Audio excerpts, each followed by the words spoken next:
Strange Block Beats.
Family all around me.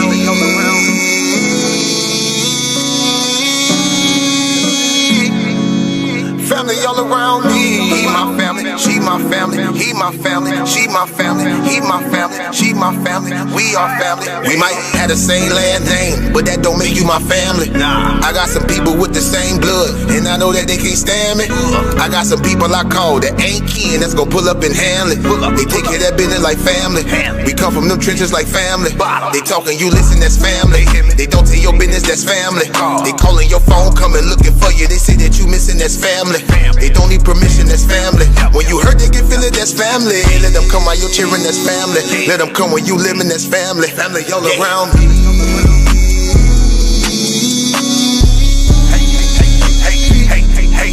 Family all around me.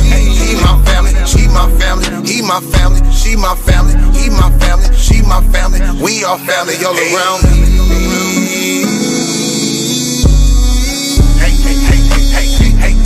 hey, family all around me. He my family, she my family, he my family, she my family, he my family, she my family, we all family. Hey, ain't nobody fighting around here, ain't nobody shooting around here. Everybody that's around here family. All love, no hate, be clear. No shade, all love, be real. You love them, you know how it feel. Tired of all these badass kids, tired of paying all these bills. Family going through the same thing, so they know exactly how you feel. They supply a shoulder I can cry, I provide a place where they can heal. Leave my money out, they don't steal. Let them have it if it's for a bill. Soldier for me when they in the field. Only way I live, family all around me.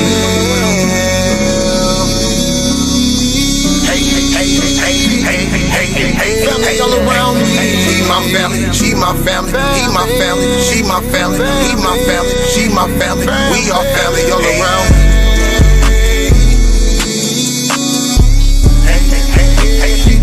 Hey, family all around me. He my family, she my family, he my family, she my family, he my family, she my family, we all family. We might have the same last name, but that don't make you my family. I got some people with the same blood, and I know that they can't stand me. I got some people I call that ain't kin, that's gon' pull up and handle it. They take care of that business like family. We come from them trenches like family. Family all around me.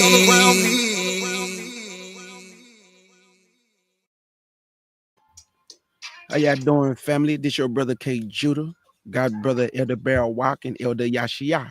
We give all praise to the Most High Yah and faith in Yahshua HaMashiach.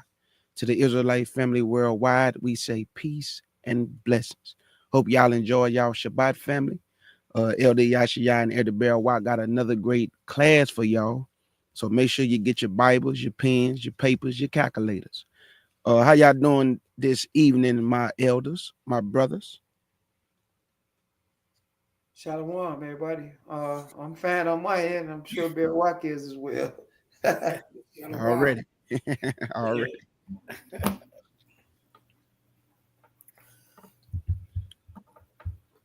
Anything y'all want to say, Elder Barrel Walk, Elder Yashia, before we get started?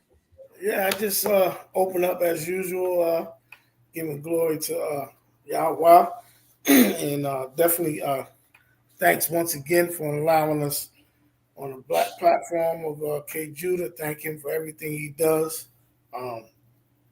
Shalom to the brothers and sisters in the chat, each and every one of you. I pray that each and every one of you had a good Shabbat, a good day if it wasn't a Shabbat for you. I still pray that you had a good day. I said some things in a video I just wanted to share with y'all about Israel coming together, regardless of our different doctrines. We got to do better as Israelites. I put out a message yesterday, and I suggest everybody just watch it. It's just touching bases with people that's unaware of Hebrew Israelites and people unaware of us having different doctrines, but the media, social media, puts us all under the same umbrella as hate groups or cults or whatever the case may be. And I don't like to blame a lot, but some of the flack that we get as a whole is because of some of the camp doctrines. And I think we just all need to do better as stop attacking each other. Of course, we always need to attack the false doctrines, but definitely we need to do better as not hating our people, even our people in Christianity. You know, the Jake situation, a lot of our Hebrew brothers and sisters was mocking him. You know, some even said they hope he died. You know, it's just a lot of false compassion on people. And, you know, as a whole, we have to do better as being more spiritual, you know. And, yeah, I just that was on my mind for a month. And I really kind of like vented rather to social media, but you know, I pray and meditate that we all become better as one in this walk. If we say we Israelites, we need to act like them and shine like one instead of being like a savage and very disrespectful and filthy communication, et cetera, et cetera. Mm-hmm. So I just put that out there real quick. And this video, if everybody had their calculators, this is a great math teaching. You know, one thing about Yashia is it's a blessing to specialize in this math and it's really, something that everybody needs to look at, because people, if you're looking from the outside, you're gonna say, "Oh, he's just making this stuff up." But if we're willing to say the scriptures is real and we believe the scriptures, then that's the math that we should be going by instead of listening to what everybody else says. If we believe the Bible like we say we do, and that's when we took the time out to accumulate this map. So with that being said, I didn't mean to be long-winded. Just wanted to share all that with everybody, and I pray that everybody take notes, and please ask questions. Please challenge them too. I mean, it don't have to be disrespectful, Israel. If you see something that might be an error, please, we welcome the questions and the challenge, and let's be respectful with it, because we all learn like that. If you see something that's right, because I do it all the time with them, and I love my brother, but we got to rightfully divide the word, and we should be able to learn something and be able to articulate it to somebody else. That being said, instead of being regurgitated. Yeah. Well said, Elder. Well said. Y'all ready? Everybody ready? All right. Yes, sir. I hope the people that I'm becoming familiar with, I hope they're in the chat. I know couple of sisters said they didn't get no notification last week, and they be really on. So this is the timeline.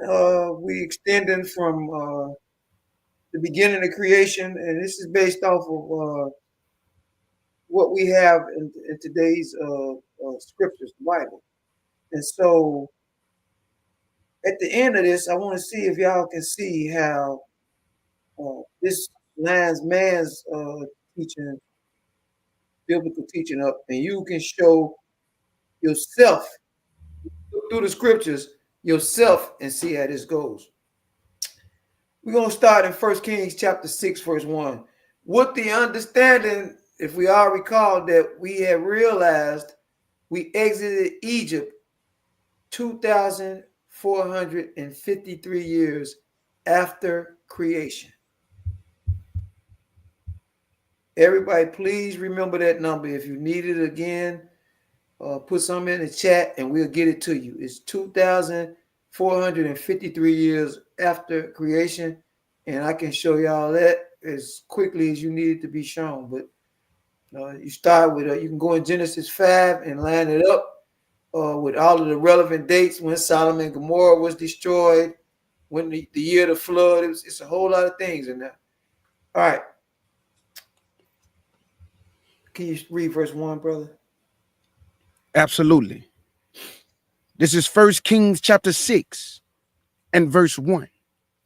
And it reads, "And it came to pass in the 480th year after the children of Israel were come out of the land of Egypt, in the 4th year of Solomon's reign over Israel, in the Mount Ziph, which is the 2nd month, that he began to build the house of our Elohim." Stop. Y'all just got 3 very relevant things that deal with our culture. 3. First, you cannot get this equation if you don't know when we exited Egypt. It's exactly 2,453 years after creation. Everybody that's following along is saying, what does this got to do with anything? We're going to show you in a second. So now, it says 480 years after that. So now what we're going to do is add 480 to the 2,453 years after creation. Tell me what y'all got. Chat, we should be on fire for this. That brings us to 2,933 years after creation. Absolutely. Everybody with me? Yes, sir. Bam. That's relevance number 1. Number 2, and this gonna lead to some more things that y'all gonna find a little bit. If you're not familiar with these type of lessons, it's gonna be really intriguing. So now we just see that 2,933 is the 4th year of King Solomon's reign. Mm-hmm. That means that Solomon's reign would have started 2,930 years after creation. So you got, and so some people, y'all real picky. So let me show y'all how this works. And this is kind of accurate. 2,930 is 1. 2,931 is 2. Absolutely. 2,932 is 3. And it says in the 4th year. So 2,933 4 would be in the 4th year of King Solomon's reign. Mhm. Now, why is that so important? Because of what we're getting ready to go over next.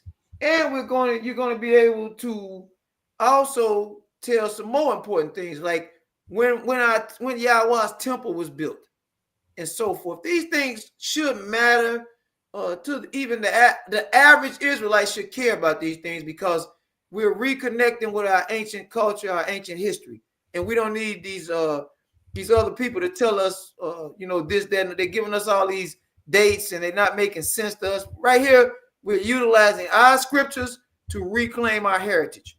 So we want to go to 2 Samuel chapter 5 now, because I made some statements that this is going to lead to something. Y'all got 3 things out of that verse. Please do not forget where we at. 2 Samuel chapter 5 verse 4. It's just the tip of the iceberg, trust me.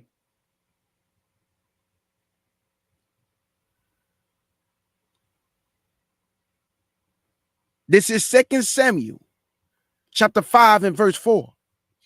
And it reads, David was 30 years old when he began to reign, and he reigned 40 years. Watch this now. Hold on 1 second. David was 30 years old when he began to reign. He reigned 40 years, right? Mm-hmm.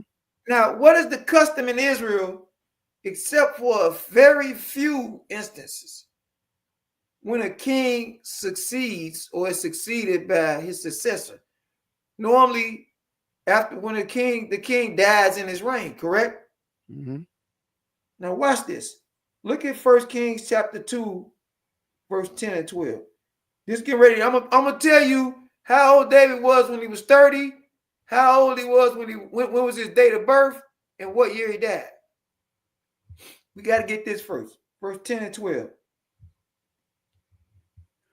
1 Kings chapter 2, verse 10 through 12. And it reads, So David slept with his fathers, and he was buried in the city of David. And the days that David reigned over Israel was 40 years. 7 years reigned he in Hebron, and 33 years reigned he in Jerusalem. Then sat Solomon upon the throne of David his father, and his kingdom was established greatly. So according to what we read right here, that when Solomon's reign began, that's when David was buried.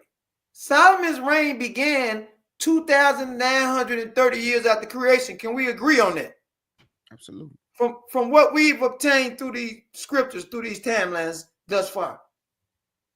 So if Solomon's reign began 2,930 years after creation, that means you're going to subtract 70 from 2,930. That brings you to what? 2,863. You not hold on. Let me back up and make sure I'm so let me make sure I give y'all this information correctly. Okay. Solomon's reign actually began 2,930 years after creation. The 4th year of his reign was 2,933. We need to know when it began, and that's 2,930. So now we're going to subtract 70 from 2,930. Let me know what y'all got. It should be 2,860 years after creation. Absolutely. 2,000. We got a witness. K. Judah is bearing witness. I have not shared this information with him. He's just doing his math and taking his notes to cross-examine me. If anybody has any questions, don't hesitate to ask. So we now have David's date of birth, 2,860, around 2,860 years after creation. So the verse in 2 Samuel 5, verse 4 says that David was 30 years old when he began to reign. Now, that would mean his reign began 30 years after his date of birth, which would bring him to 2,890 years after creation. Y'all got that? That's when David was 30 years old when he began his reign. Absolutely. I got it. 2,890 plus the 30 to what we just had. 2,890. Magnificent. So now y'all know what year after the Garden of Eden, after Adam, y'all know how many years after Adam did King David's reign begin. Now, watch this. Let's get back to the temple now. This was just some little stuff we had to get out of the way because it's going to lay the timeline for Judah. All right. 1 Kings chapter 6, verse 37. You have to take accurate notes with this. If we start moving too fast, please, in the chat, y'all say slow down. But this is a really sharp group right here, so we can flow at a good pace. Verse 37. This is 1 Kings chapter 6 and verse 37. And it reads, in the 4th year was the foundation of the house of our Elohim laid in the month Ziph. This would be, again, 2,933 years after creation. That's when they laid the foundation for the temple. Look at verse 38 now. Verse 38.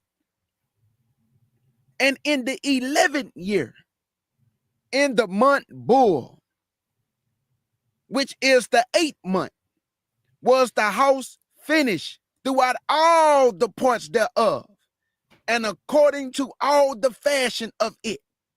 So was he 7 years in building it. So now, let's back up. There's two ways you can do this. This is the easiest way. Solomon's reign began 2,930. You had 11 years to it. Tell me what y'all come up with. 2,901. 2,941, correct? After creation, correct? Okay, hold on. Remember, we started 2,930 and we just added 11 to it. Okay.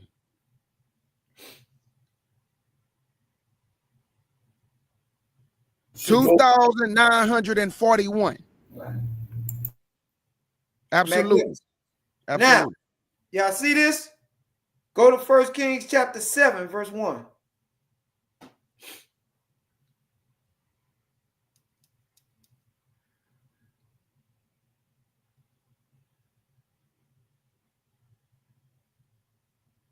This is 1 Kings chapter 7 and verse 1. And it reads, but Solomon was building his own house 13 years, and he finished all his house. So Solomon got Yahweh out of the way first, and it took him 13 years to build his palace, right? Everybody meditate on this. Now, go to 1 Kings chapter 9. And anybody wants to look in between and read all these other verses, y'all can, but I've been over this so many times over a couple of decades. It's right, but by all means, cross-examine it. 1 Kings 9, verse 10.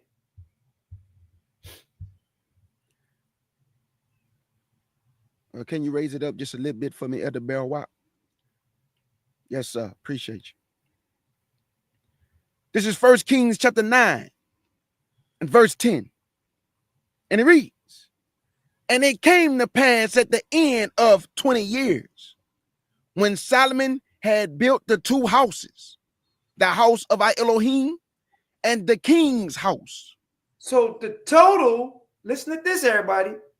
The total was 20 years. 13 years to build Solomon's house and 7 years to build a temple. 20 years. 20 years. This is what this verse is telling us. So everybody meditate on this, which means Solomon wasn't playing around with the temple. He drug his feet around with his place, and his place wasn't as extravagant as the temple. We don't have no witnesses to say anything contrary to that. All right.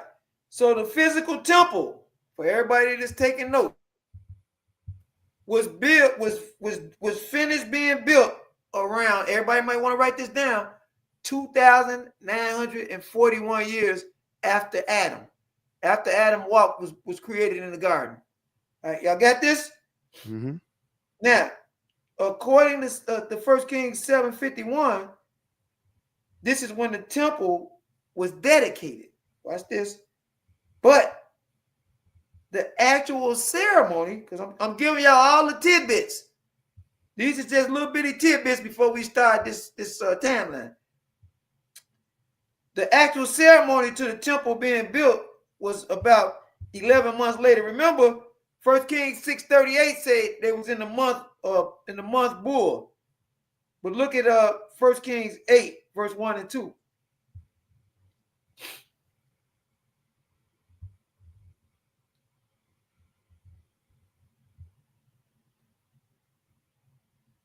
This is 1 Kings chapter 8, verse 1 and 2. And it reads, Then Solomon assembled the elders of Israel and all the heads of the tribes. Hey, let me ask you something, K. Judah. You reading, right? We ain't talked about none of this, right? No, sir. Do y'all notice that the children of Israel wasn't including no foreigners in their decision making? No, they was not. It's just a sad note of pride for our people. There wasn't no Greeks and Arabs and Romans. Wasn't nobody included in how we mandated how our situation go. But I got attacked savagely on social media today for coming against Christmas, right? And it's a waste of time, really, because everybody knows it's false because it ain't no scriptures to support it. And a couple of pastors told me they want to have a discussion about the food laws. I said, it's 2024. What in the world would any mature believer have to discuss a food teaching for in 2024? Talk to me. So I politely declined. Absolutely. We can deal with things that's got substance, that's valid. Y'all have no argument for, and so the attack, and it's just, I'm a little bit off from what we going over. Just hold y'all number. I like to teach about the shamefulness of people teaching that you can pray over anything and it's made clean. So one of my pet peeves is because the fight is really, and we just got to call a spade a spade. They're fighting for pork and they're fighting for red lobster. Absolutely. And so when you equate that those things are in Leviticus chapter 11, right? And we're told not to eat them. They're abominable and a whole bunch of other things. So when you saying you can pray over it, then why are y'all not fighting to pray over the rat, the baboon, the vulture, the dogs, and everything else that is in that chapter? And so they said, oh, you keep insulting us. I said, y'all said y'all can pray over it. So until one of these lying pastors goes live with his family and sits at the table and sautés a rat or a baboon, and they pray over it and they have some sauteed rat, I know that every pastor that is teaching that and every person that's using, you can pray over it for an argument, or then they try to go to Acts 10 and misrepresent that, was they stop a reading short of verse 28 where it tells you this talking about men. So these is all games they play to justify the plantation diet that they are accustomed to since slavery. And so we're not going to do that. We're not going to play with them like that. Stop letting Israelites that practice like Gentiles make y'all feel like you're doing something wrong with the scripture. And what we're saying is, no, we Israelites, we're going to practice like Israelites. Y'all Israelites, y'all want to practice like heathen. So now y'all take what comes with it until y'all start listening. Y'all got that? Absolutely. All right. So now, the brother is reading verse 1 and 2. I'd like him to start over again. I know I got a little bit. No. You good, elder. You good. Back from the top. 1 Kings chapter 8, verse 1 and 2. And it reads, Then Solomon assembled the elders of Israel and all the heads of the tribes, the chief of their fathers of the children of Israel, unto the king Solomon in Jerusalem, that they might bring up the ark of the covenant of our Elohim out of the city of David, which is Zion. And all the men of Israel assembled themselves unto King Solomon at the feast in the month Ethium, which is the 7th month. We'll deal with that later with the feast. We'll anybody that's not aware, we'll deal with that later. But the matter is, we're told in 1 Kings 6 that this was the month Bawal or Bull, which is the 8th month. Now we going up, we moving around, right? They saying that this is the month, the 7th month, with this Ethanim, right? Or Athanayam by how we pronounce it. Okay, so this means that there was an 11th month lapse from the time the temple was completed to this right here when it was dedicated. Now this is this feast that they talking about is the Feast of Tabernacles. If you keep reading down and then we utilize Chronicles for what it's for, Chronicles seemingly goes more in depth with a lot of situations in Kings. Just so everybody will know, that's a whole nother matter, but I just want y'all to know where we at. So this is 11 months later. All right. And so what we got here is this is when the temple is being dedicated. All right, we in 1 Kings 11 now. Now we can get to moving with this timeline now. We had to give y'all a date when David and them was born and what time it is before we can start with this timeline.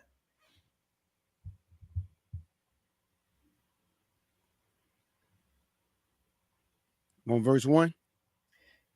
We in 1 Kings 11, verse 41 and 42. I'm sorry, K. Judah. Now you good, elder. Let's get it.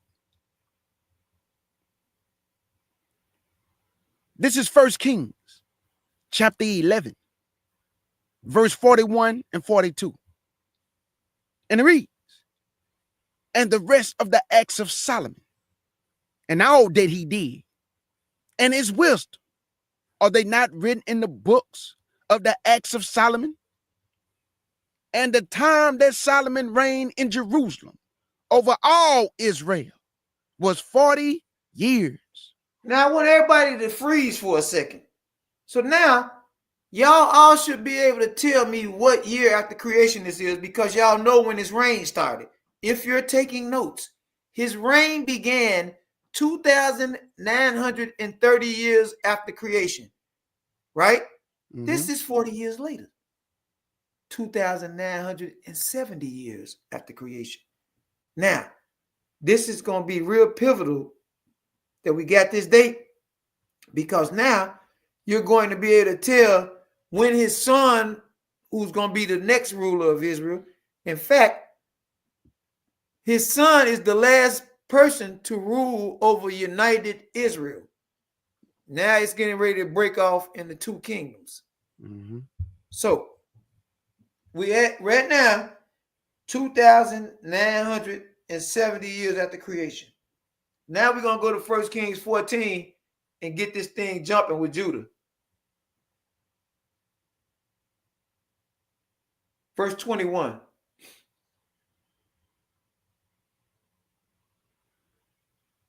No, 1 Kings 14. Bear okay. 1 Kings 14.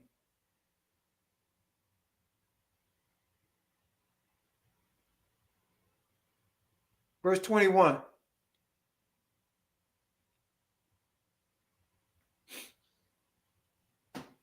So now, with it's customary, we've established this, I believe. I think everybody gets an understanding of it.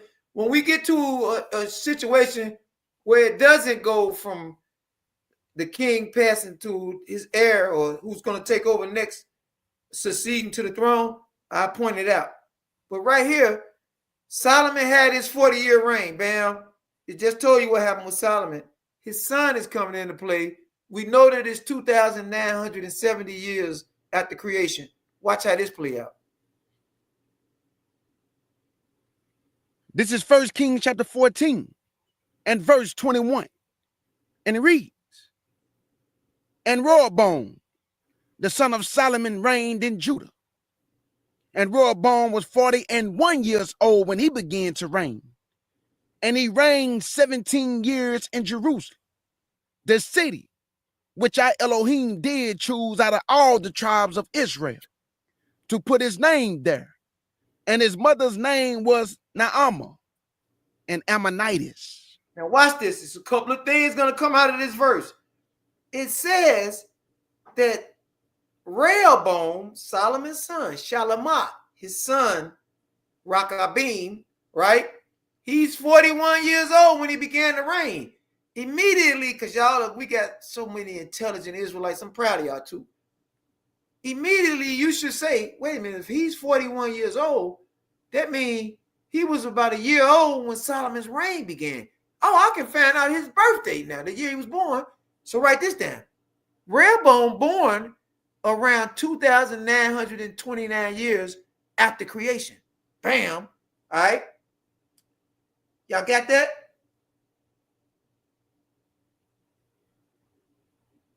Tell me when y'all ready. Let's get it. Now, with that math being said, verse 17 also tells us that at 41 years old, he reigned about 17 years, correct? So now, 2,970 plus 17 brings us to what?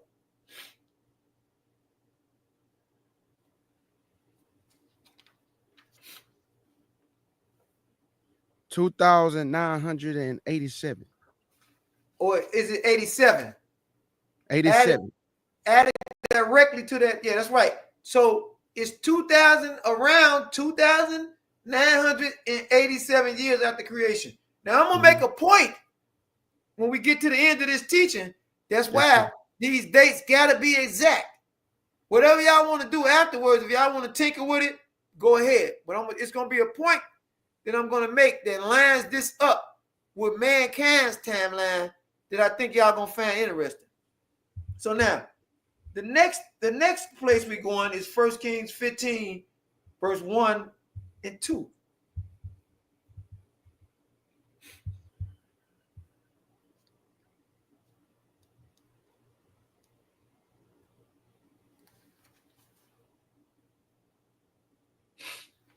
This is 1 Kings chapter 15, verse 1 and 2.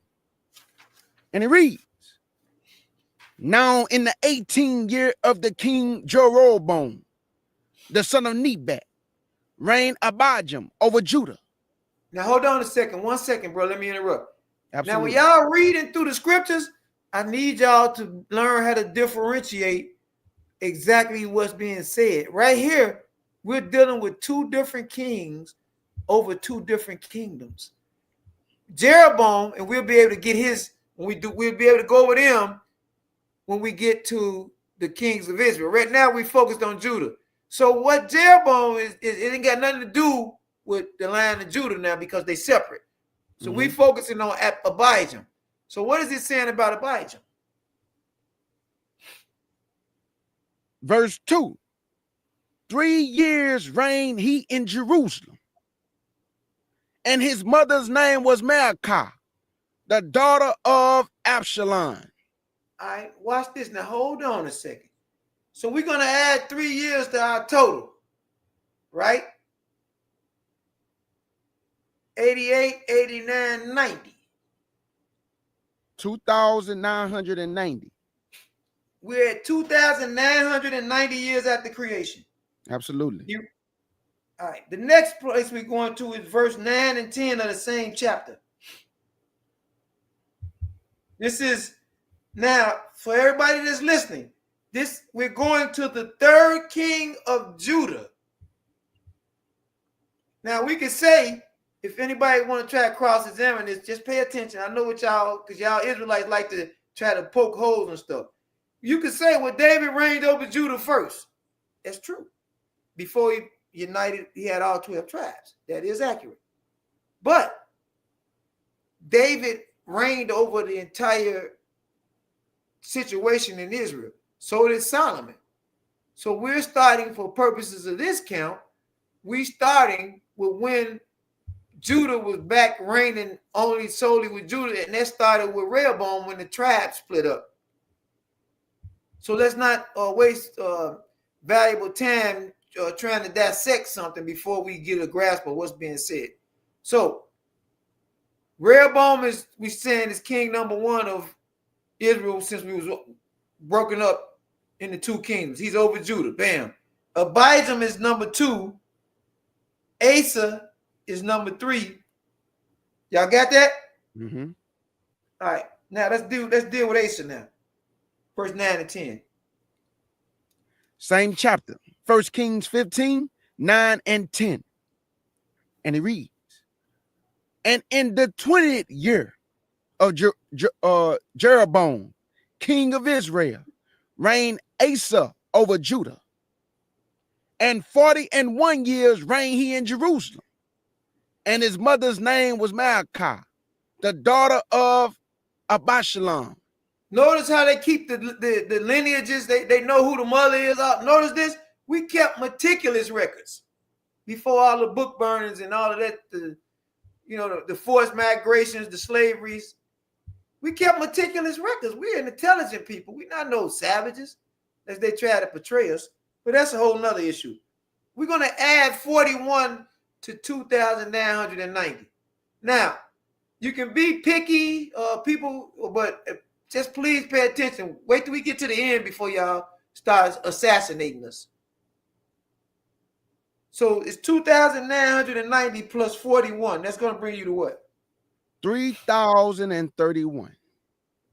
3,031. And that brings us to 1 Kings chapter 22. We're going to the next king of Judah. Get ready, because we're finna start getting some birth dates of some of these rulers. We can find it in scripture. I just need y'all to hang around with me. Mm-hmm. 1 Kings 22, verse 41 and 42.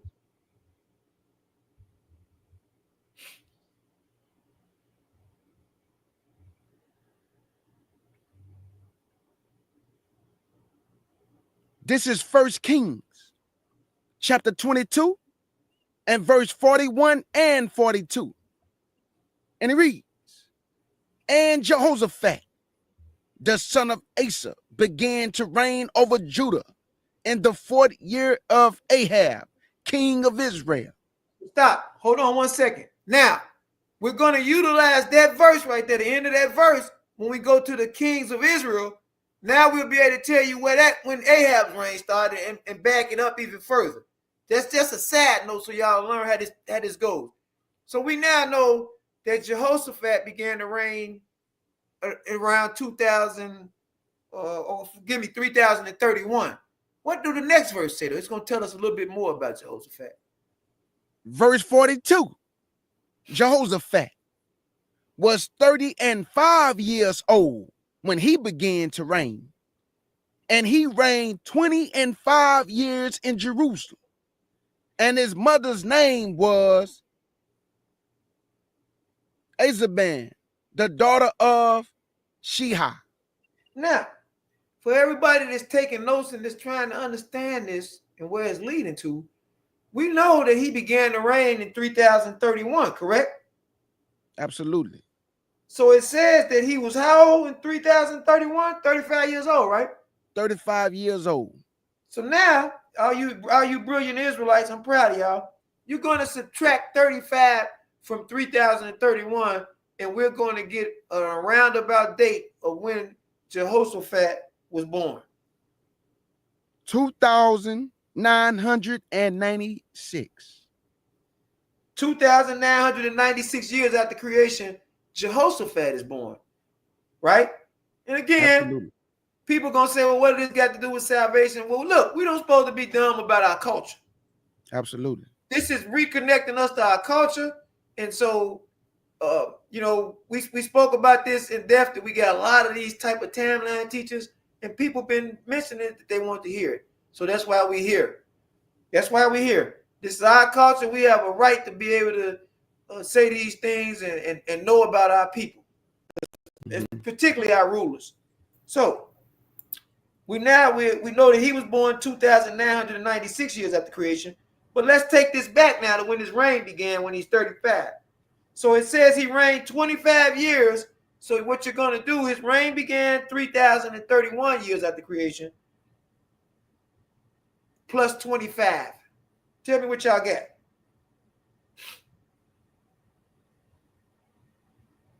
$3,021. No, it's okay. So because I probably wasn't clear, I'm sorry. Give me 1 second. His reign, Jehoshaphat's reign began 3,031 years after creation. Okay, hold on. So now he reigned 25 years. So it's 3,031 plus 25. Okay. Watch this. We got 3,056. Magnificent. And here's a little tidbit for everybody. BC counts backwards. I'm going to show y'all on another date how to convert years after creation back to BC, and it's going to be the exact same thing. We'll do that on a later date. We're just going over the kings of Judah tonight. All right. We're going now to the 8th, or what we should say is the 5th king of Judah, but the 8th king total. 8 year, we in 2 Kings chapter 8, verse 16 and 17. And in verse 42, family, my bad, her name is Azubah. Azubah, that's the name. I want to point that out. It's Azubah.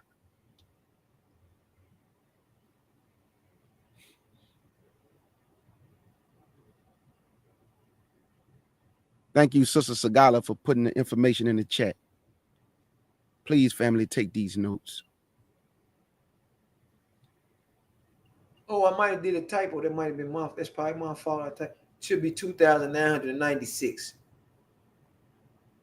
These dates is real close though. It's tight, y'all. Y'all gonna see why. We're gonna run across some short range that's gonna be like, what in the world? You said 1 Kings 8. Yeah, you did 6. No, not 1 Kings, 2 Kings 8. Okay.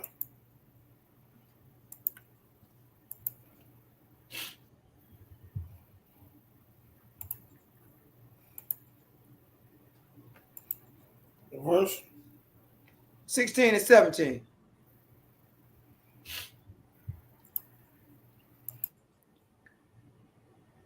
This is 2 Kings chapter 8 and verse 16 and 17.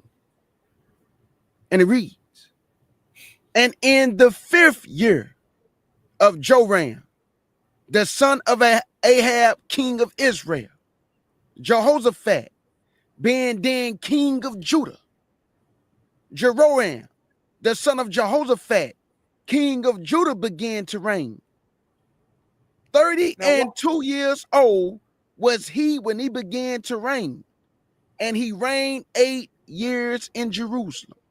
Now, we got a few things right here that y'all should be, because we've been over this, but I know everything is repetitions. You get reps. You become a better quarterback the more reps you get. You become a better student with math, this type of math, the more reps you get. So now we get ready to start our reps now. So we got Jehoram. He took over. His reign began 3,056 years after creation, right? Mm-hmm. He reigned 8 years, right? 8 years. So it's 3,056 plus 8. Tell me where we at now when his reign ends.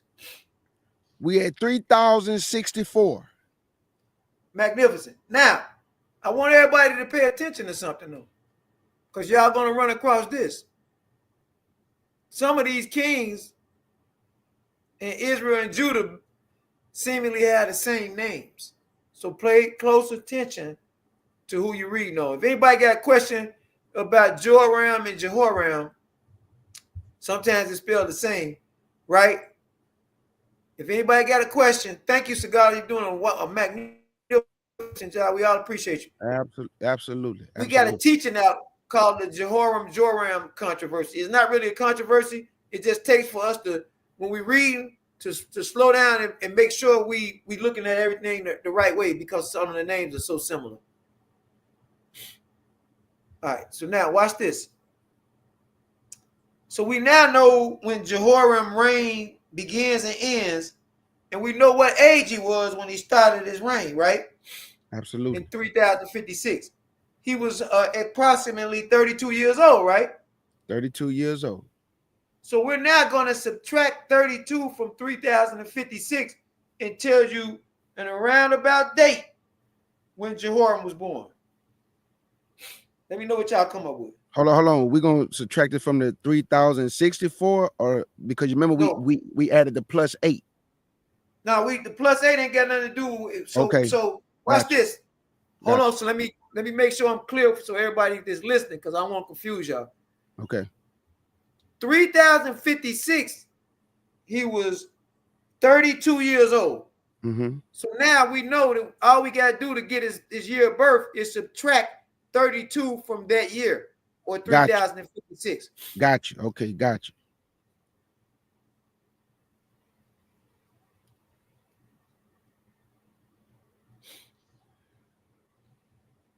This is how we tell y'all when everything happened, the flood, the garden, everything, when the watchers came, everything based off of this math.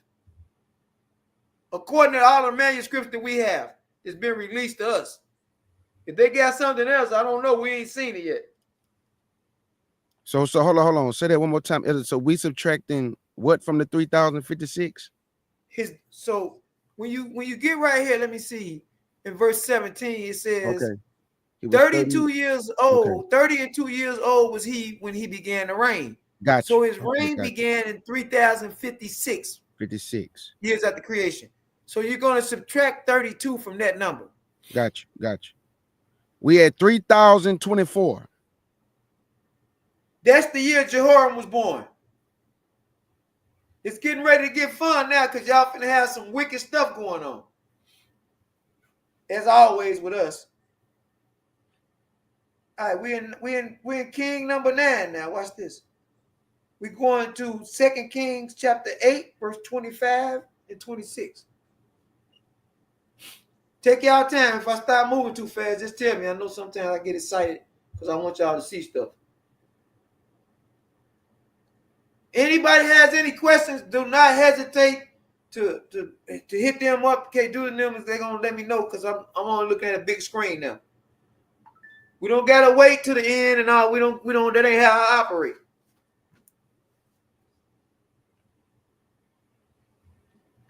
What verse we at?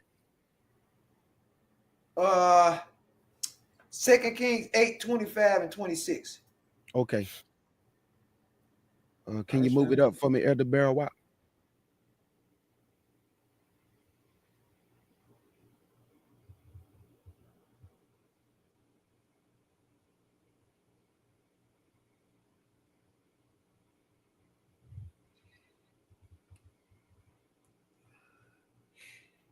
Let me move this right here. Okay.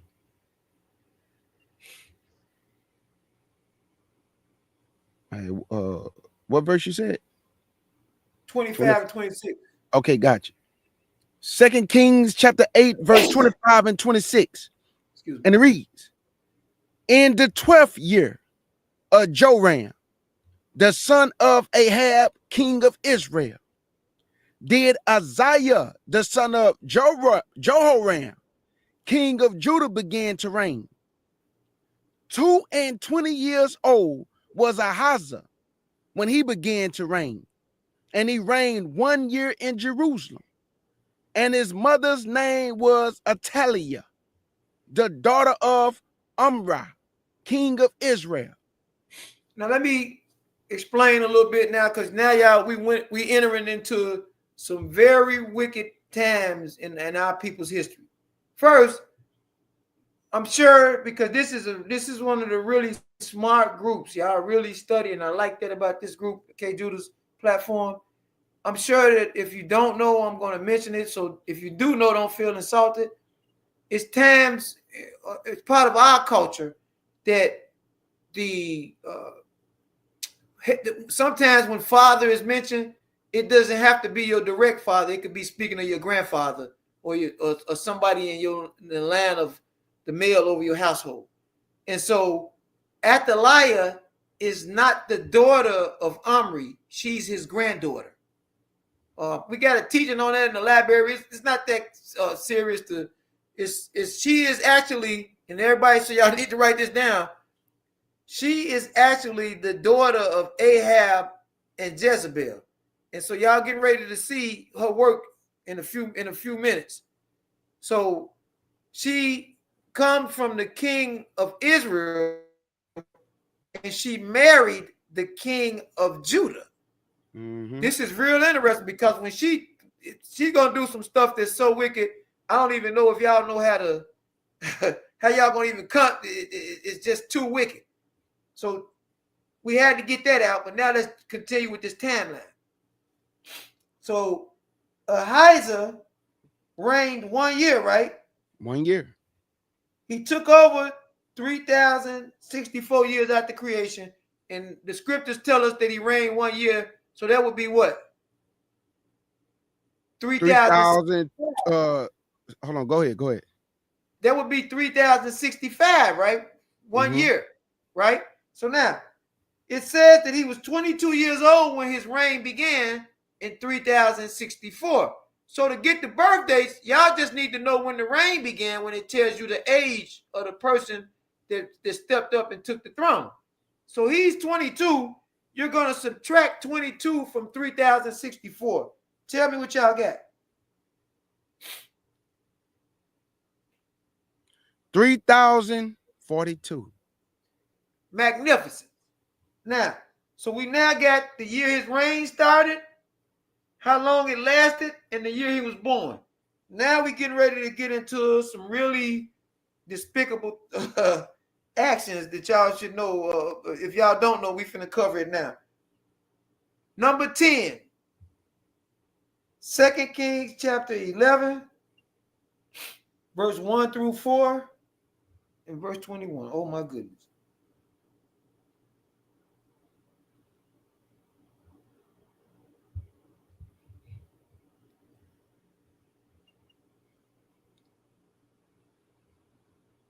This is 2 Kings chapter 11 and verse 1 through 4.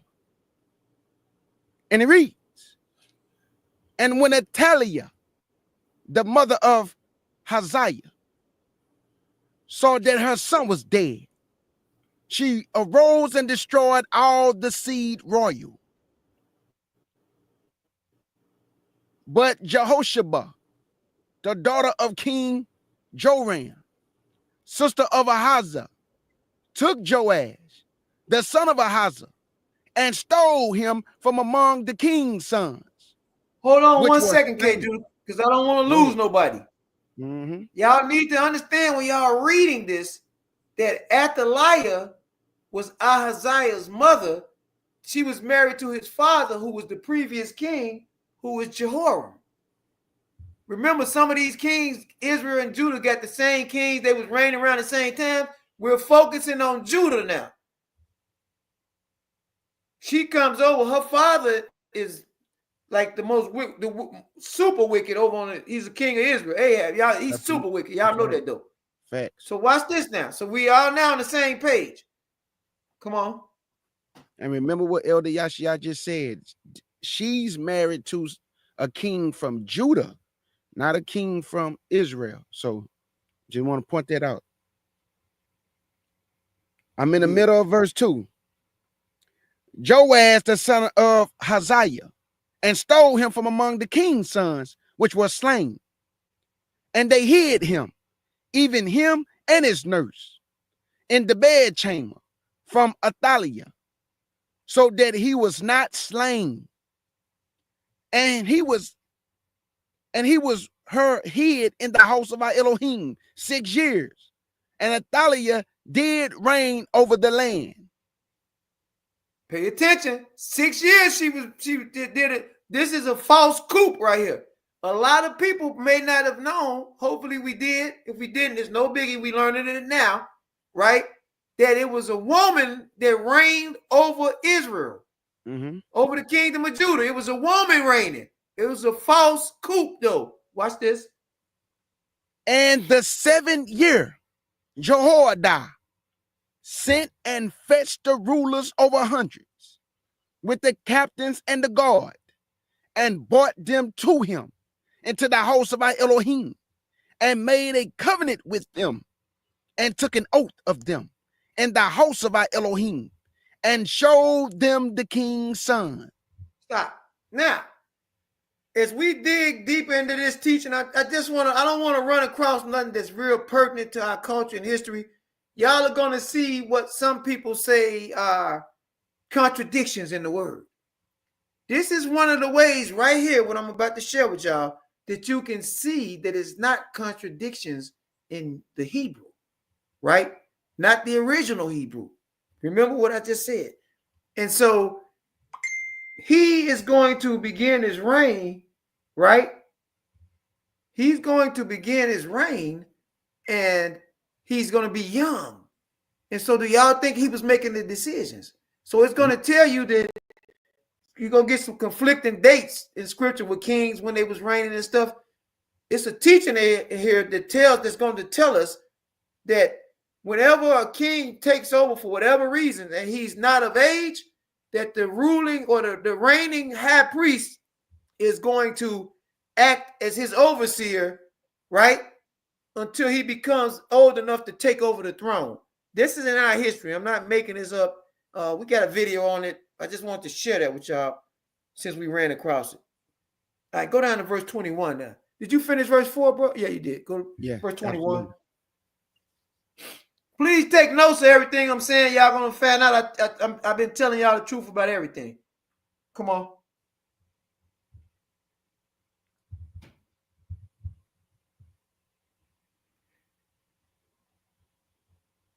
Can you scroll up to verse 21? What, verse 21?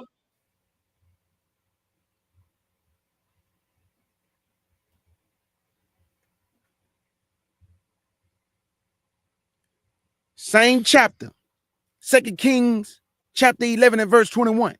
And it reads, 7 years old was Jehoahaz when he began to reign. So I didn't make that up. In fact, let's just go ahead and show everybody this now. Go to 2 Kings 12. And you know, some of the historians and stuff, people, they bearing witness to what I'm about to show y'all. Yeah, it's not nothing super high, nothing. It's just we probably read over this stuff. Me, I pay attention to every detail.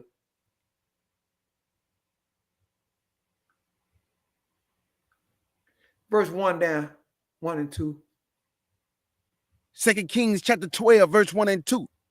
And it reads, in the 7th year of Jehu, Jehoahaz began to reign, and 40 years reigned he in Jerusalem. And his mother's name was Zabiah of Beersheba. And Jehoahaz did that which was right in the sight of our Elohim. All his days were in Jehoiada, the priest instructed him. So we see now that y'all was just told the truth about that, and we got other like writings and stuff that confirmed what I'm saying. Mm-hmm. So y'all gonna know when y'all run across one of these what seems like a discrepancy. Look into the blueprint about how old he was, and if he's young, and so everybody don't read Hebrew, or y'all not studying it as much as y'all should, because I'm telling y'all it's the truth. When you start studying the Hebrew, then some of the words seemingly are the same in Hebrew. So this is where y'all what y'all got more raised for. When you're having a discrepancy and you can't figure it out, and the words in Hebrew seemingly are the same words that they say in English, which is causing the confusion. That's when y'all reach out to K. Judah, and then we can all get together and we do a teaching on it, and I show y'all how to decipher this stuff. It's not hard at all, trust me. But we need to know it, because what happens is when people start seeing these different dates and stuff, they get confused and they start saying, "Oh, this country." Nah, it ain't like that. Trust me, it's not like that. You just gotta have the people around you that can show y'all the right way. They want to show y'all the right way. They don't got no motive for showing y'all the right way except they love Yahweh. And K. Judah definitely love Yahweh, and so do I. All right. So we see that now. But let's now back up a bit because we went away from Athaliah. We need to now get back to how long her reign lasted and what year after creation we are. Let's go back to 2 Kings.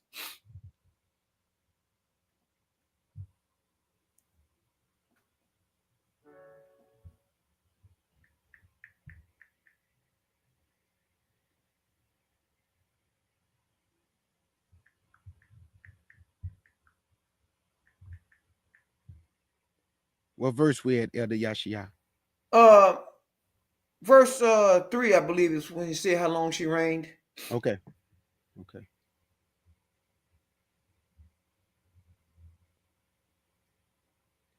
This is 2 Kings chapter 11 and verse 3. And it reads, and he was hid, and he was with her hid in the house of our Elohim 6 years. And Athaliah did reign over the land. So Jezebel's and Ahab's daughter did a false coup, right? Yep. 3,065 years after creation is when her reign began. She reigned 6 years. Tell me when her reign ended.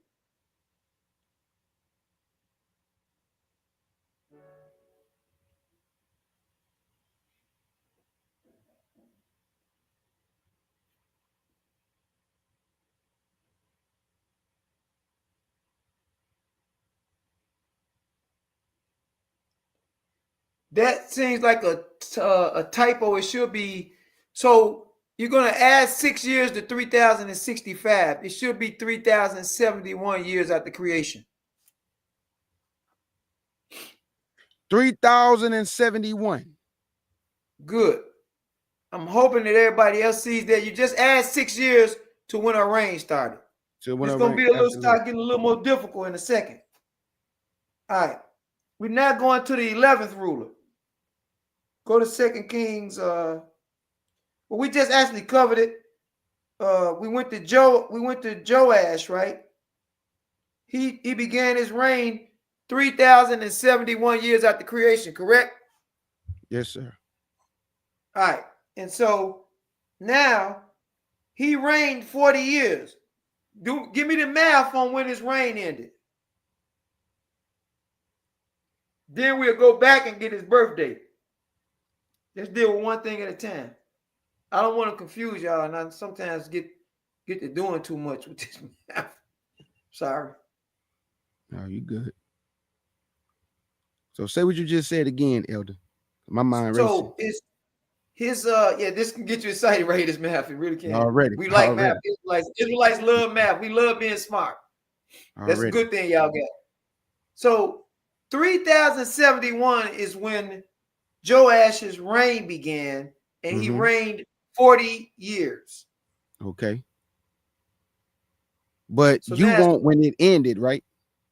Yeah, I want to know what's the date. When did it end? Because we got to get ready for the next king. Okay.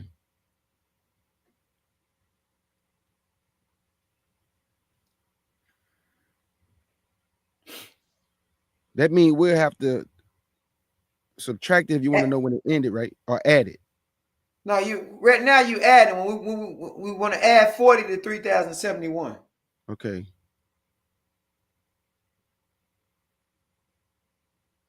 Plus 40.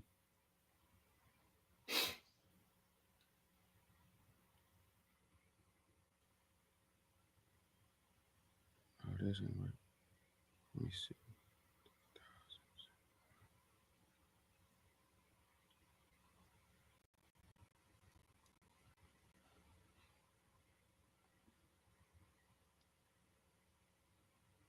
3,111.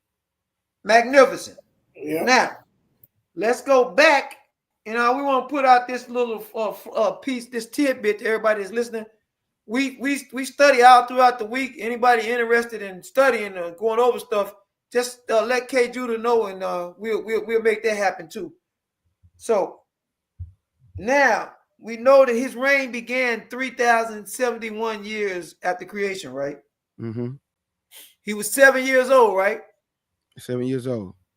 We're going to subtract 7 from 3071 and we'll get his date of birth.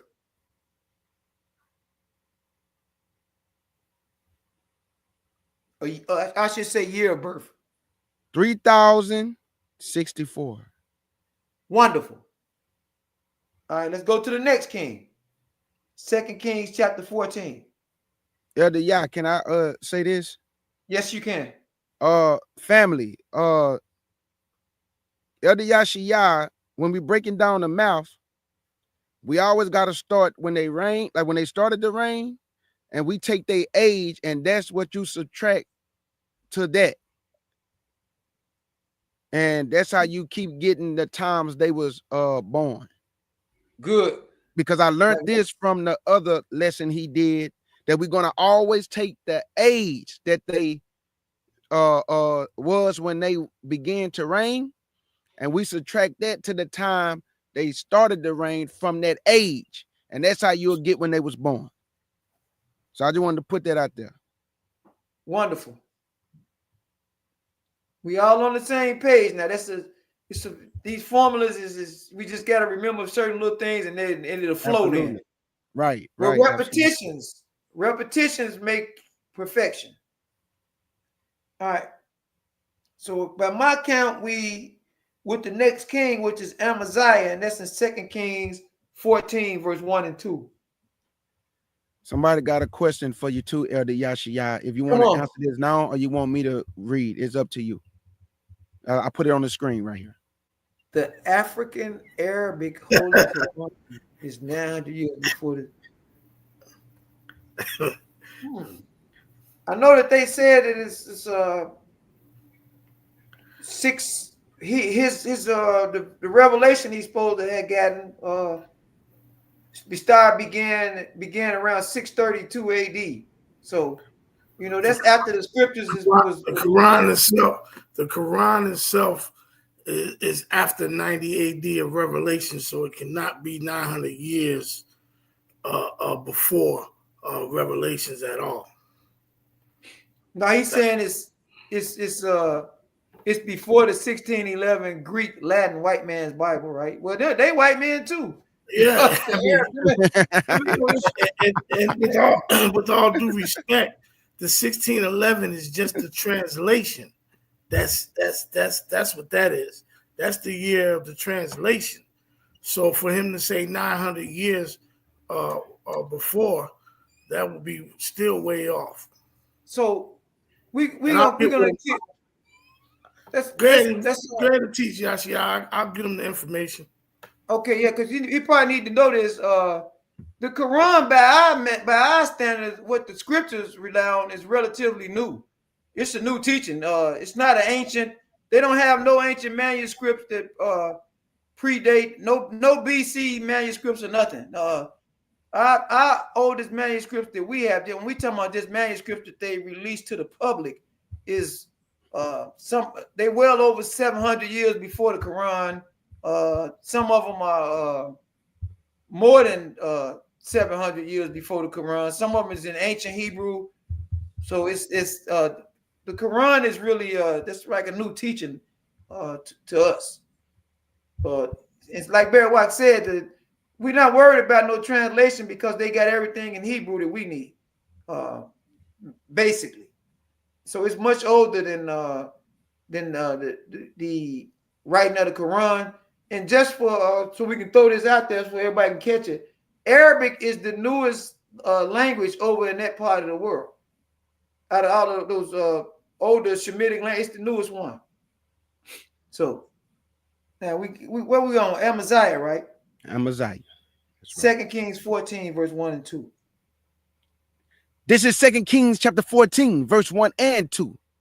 And it reads, in the second year of Joash, the son of Jehoahaz, king of Israel, reigned Amaziah, the son of Joash, king of Judah.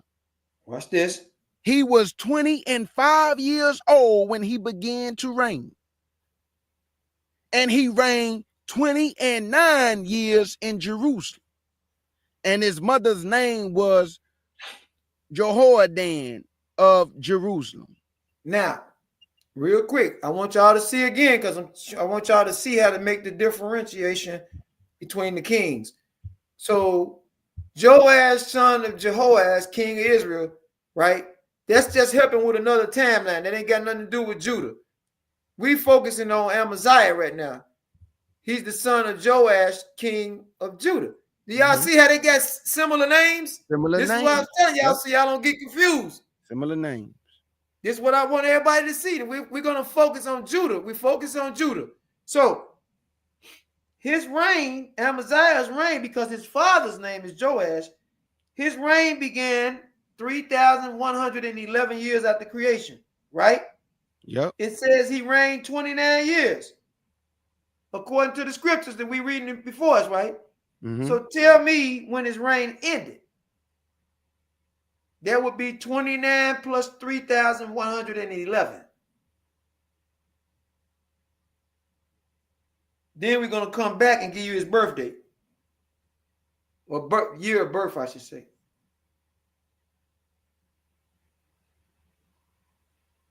Everybody should have 3,140 years after creation.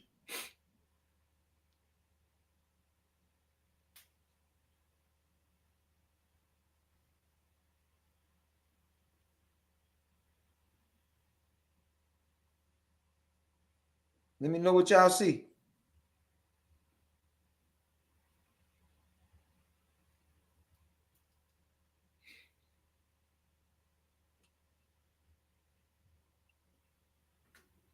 So let me see. 3,000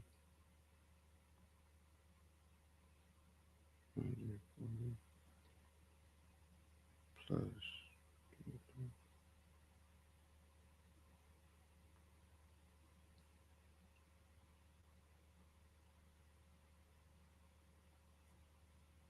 Remember, everybody in the chat, it's just you add 29 years to when his reign started. So it's 3,111 plus 29.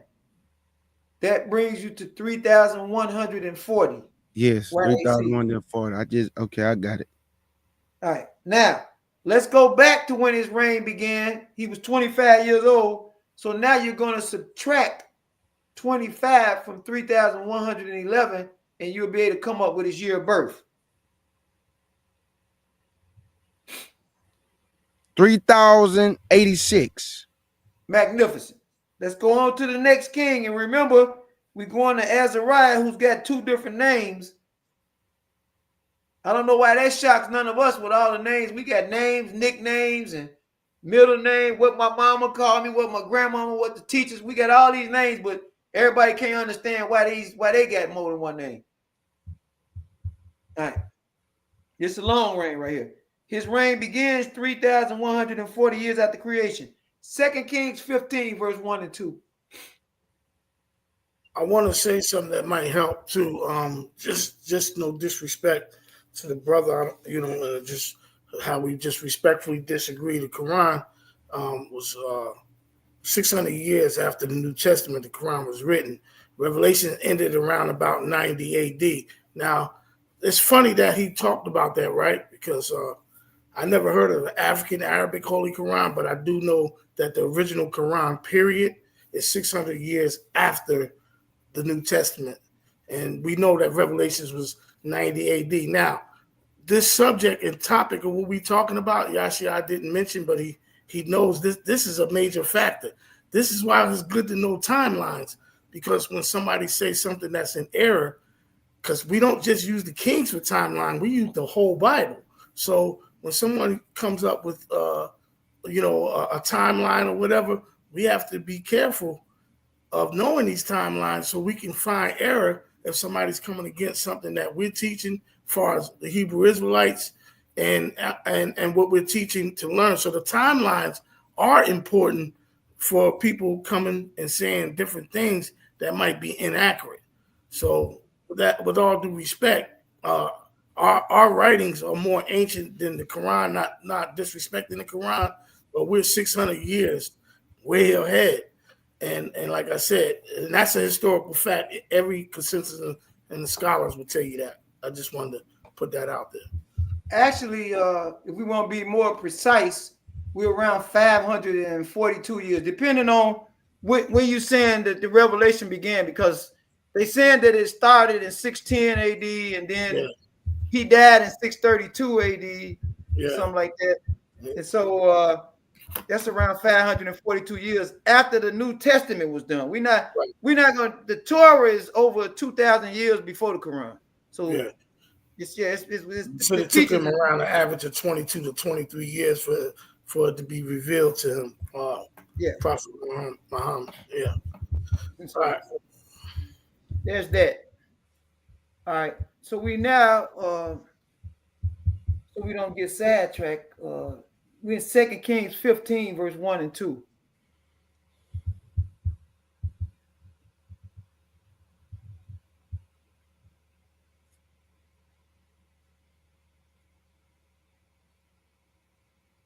Second Kings 15.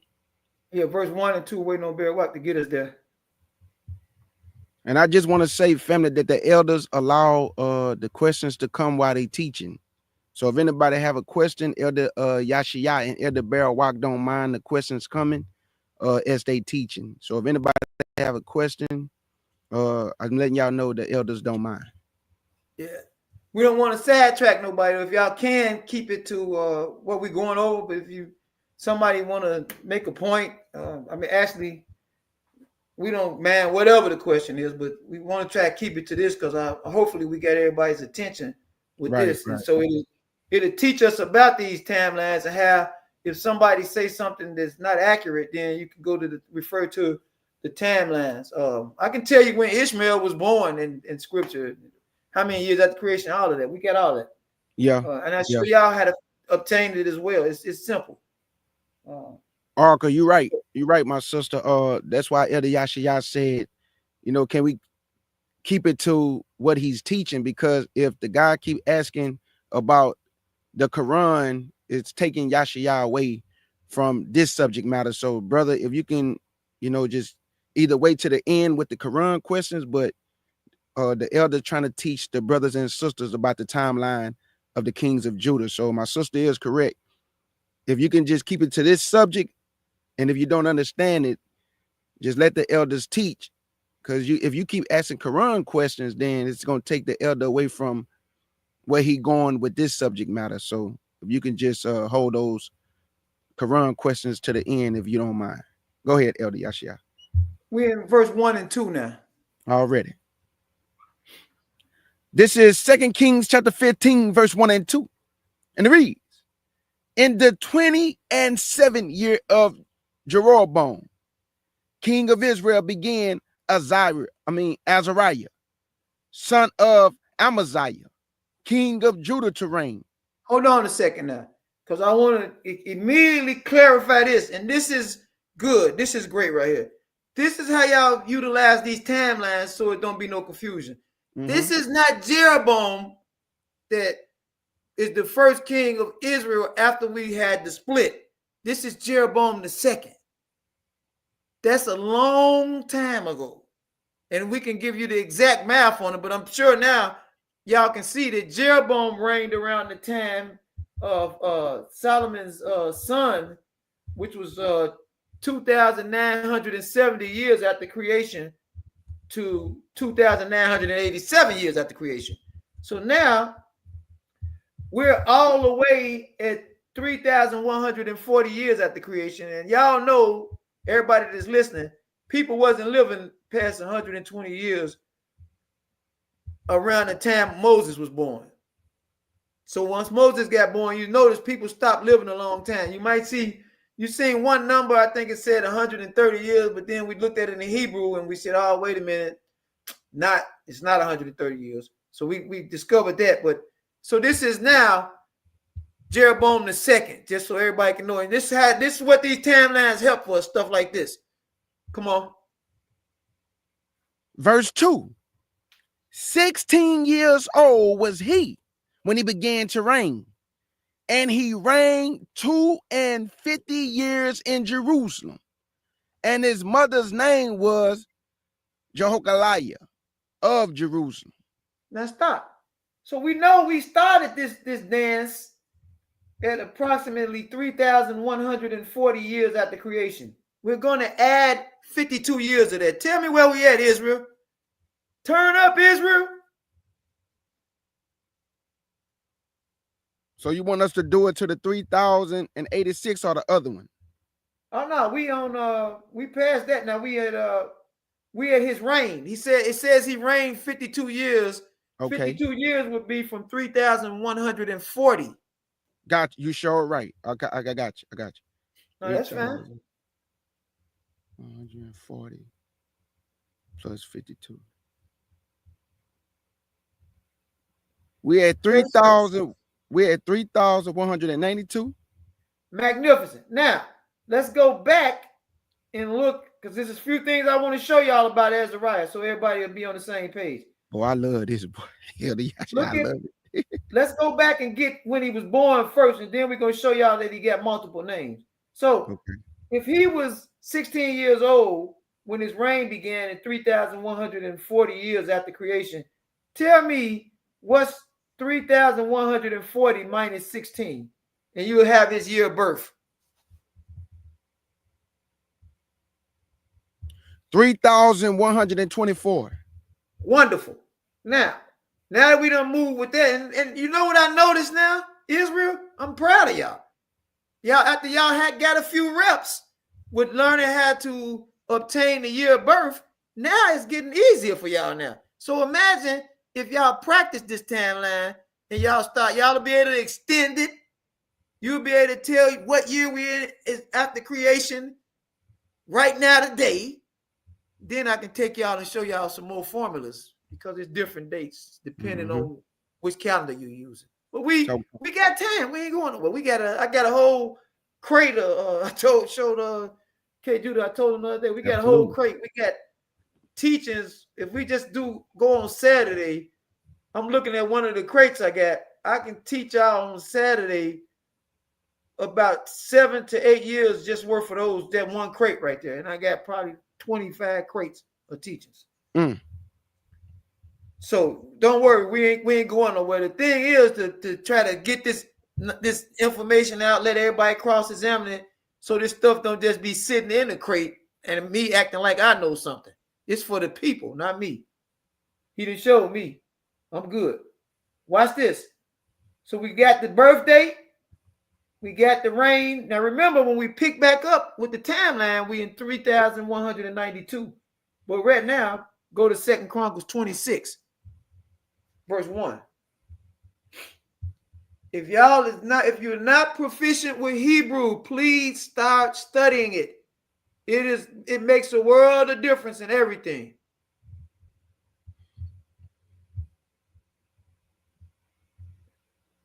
Verse 1.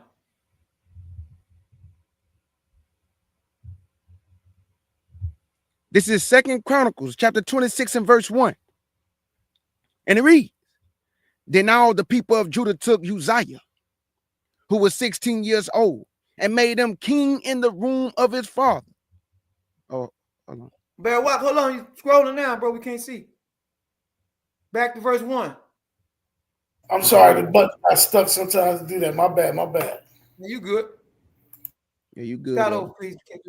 Already. 2 Chronicles chapter 26 and verse 1. And it reads, Then all the people of Judah took Uzziah, who was 16 years old, and made him king in the room of his father Amaziah. So now we know that Chronicles is a parallel to what's going on in Kings. We looked at what the father's name was, which was Amaziah, right? So now we can reasonably deduct that Azariah has two names, and that's not uncommon amongst our people. It's not uncommon. So Uzziah and Azariah are the same individual. Both began to reign at 16 years of age. Both of them is the son of Amaziah. Y'all got that? And as you read down, y'all gonna see the same information is basically over in the account over in Kings. So we talking about the same individual. Already. All right. Let's go to 2 Kings, back to 2 Kings 15, verse 32 and 33 now. Remember, we picking up at 3,192 years after creation. Absolutely. So whatever the next total is, we're just going to add it to that. Facts. And we getting close where it's going to be some disruptions. People going to start looking at things real funny after this.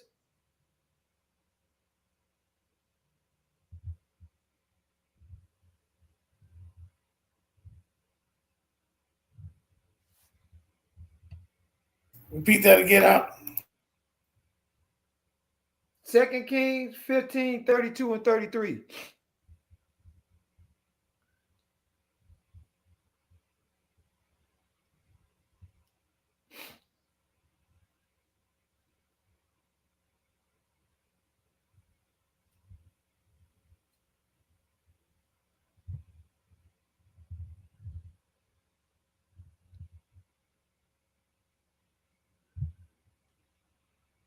What verse we at? 32 and 33. Already. 2 Kings chapter 15, verse 32 and 33.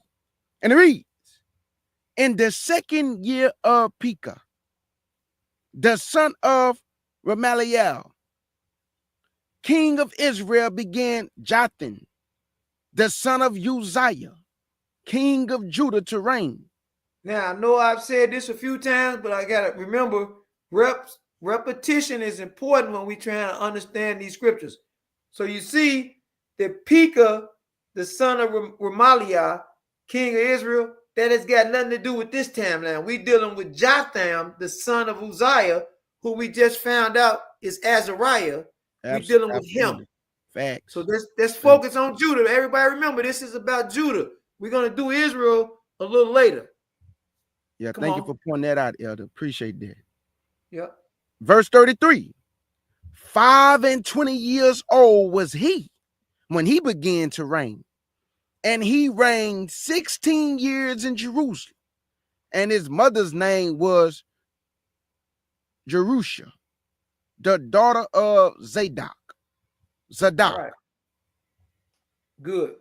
20. So now, we started this dance off at 3,192 years after creation. We adding 16 years to that. Give me the end, the where we at in years after creation after his reign. 3,208. See, y'all getting slick with it now. Y'all don't caught on. I told you all these Israelite needs is some reps. That's all we need is some reps. Y'all gonna be like that boy that had in Kansas City in a minute. Spirals. All right, we got that. Let's go back now and get his year of birth now. So that's going to be 3,192 minus 25.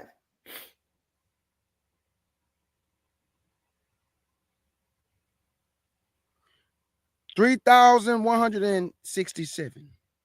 Wonderful. We're getting close, y'all. 2 Kings 16, verse 1 and 2. You know what I realized, Elder Yashia? Come on. This is just a back and forth. When you look at the dates, we going back and forth. We going up from the creation, and then we come back from the time they reigned and the age to get the date that they was born. Then we go back. You see what I'm saying? Like, that's what I noticed. It's a back and forth in the timeline. You noticing right. And all we gotta do is separate the two. Keep one on your left side, one on your right side, and y'all got it. Absolutely. Y'all Yes, sharp, Israel. All y'all needed is some reps and somebody to point it out. This ain't nothing extravagant right here. This is our culture. That's all it is.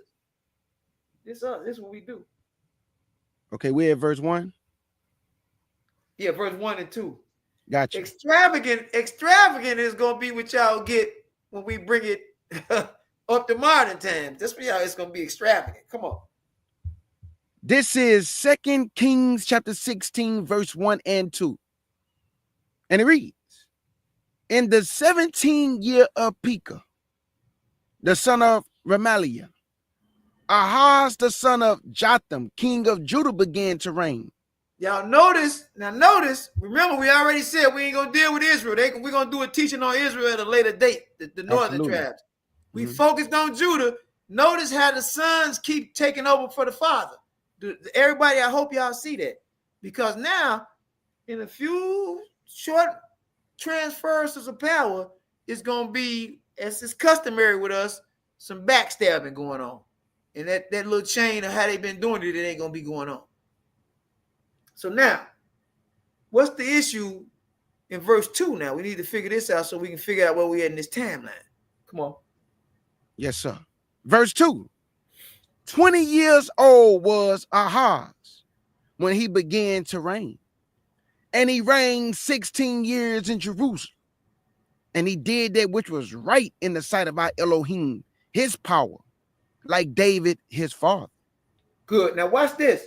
So let's get this year after creation when his reign ended, because if he started in 3,208 and he reigned how many years? 16?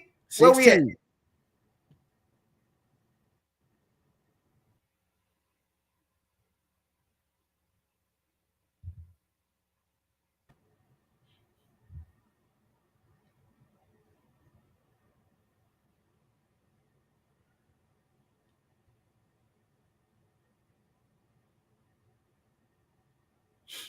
Is it 3,000? Go ahead. I'm sorry, bro. Go ahead. No, you good. Is it 3,208? No, that's when his reign began. Okay, got you. So now we got to use from the time of creation, right? No, what you're gonna do is you're gonna add 16 years to that 3,208. Okay, got you. I got you. 3,224. Good. So listen, so everybody, because this is excitable right here. This is easily excitable. We get excited, all of us. Y'all should see it took me a while to get these things down pat. Right? So y'all gonna get it faster than me because y'all smart. Y'all this generation, we got some smart people amongst our people. All y'all, this is what I want y'all to stay focused on. When we're looking for the next date, all you got to do is add how long they reigned to when they began to reign. Mm-hmm. Just move forward. So if it say he reigned 16 years or 17 years, you just add 17 years to where we left off at. Bam, and keep going. Gotcha. Now watch this. So we now at 3,224. Right? But let's get his birth date before we pull off. His reign began at 20 years old, 3,208 years after creation. Tell me when he was born. So it's going to be 3,208 minus 20.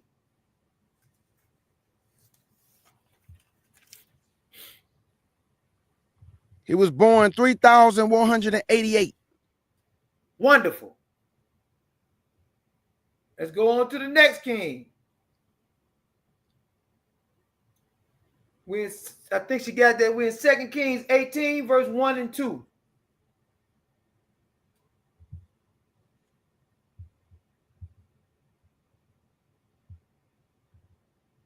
And elder, as we move forward, even though we subtracted the 3,208 with the 20, which gave us the birth, now we still moving forward from creation with the 3,208 as we move forward, right? No, it's the last date we had, which was 3,224. Okay. So, and see, and I'm sorry because I could be confusing you. I'm sorry. Let me break this down. So what I'm doing is giving y'all the date when we say where we at in creation. So we getting that date first, then we going back and get the year of birth. So whatever the date is of the end of the reign of that king, that's what we picking up at. Gotcha. Okay. So we're at 3,000. So Hezekiah is going to start at 3,224 years after creation. Gotcha. Because that's when his reign began. And gotcha. So as we read now, we'll see how many years we're going to add to that or how much time we're going to add to that. Gotcha. Okay. That's fine. 2 Kings 18, verse 1 and 2. Yep. Gotcha. This is 2 Kings chapter 18, verse 1 and 2. And it reads, Now it came to pass in the 3rd year of Hoshea, son of Elah, king of Israel, that Hezekiah, the son of Ahaz, king of Judah, began to reign. 25 years old was he when he began to reign. and he reigned 29 years in Jerusalem. His mother's name also was Abba, the daughter of Zechariah. So now, y'all know the math. You're going to add 29 years to 3,224. Tell me what y'all got. 3,253. Wonderful. Now, let's go back from when his reign began and figure out Hezekiah's birthday. And just so y'all to know this, Hezekiah kind of high up on the list because it's a lot of things happen with him. So it's 3,224 minus 25.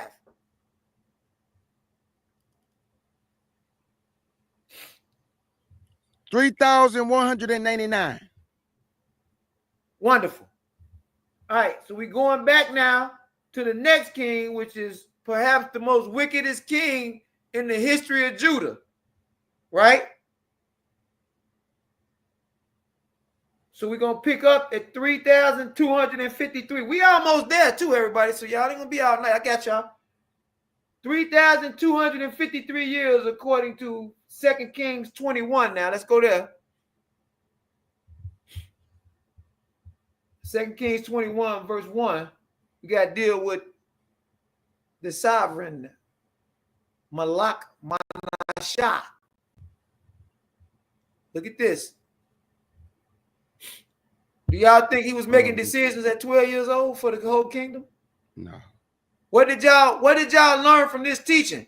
It was some high priest that had to be ruling over him unless it was something wicked going on. Now, Absolutely. just so y'all know, because he's 12 years old. Watch this. Hey, Elder, can I point this out too? Yes, please. Okay, we had 3,253. And we was at 3,224. But like Elder said, he was 29 years old. So we added that to the 3,224, which gave us the 3,253. Right. Okay, so boom. That's where we at right now. Gotcha.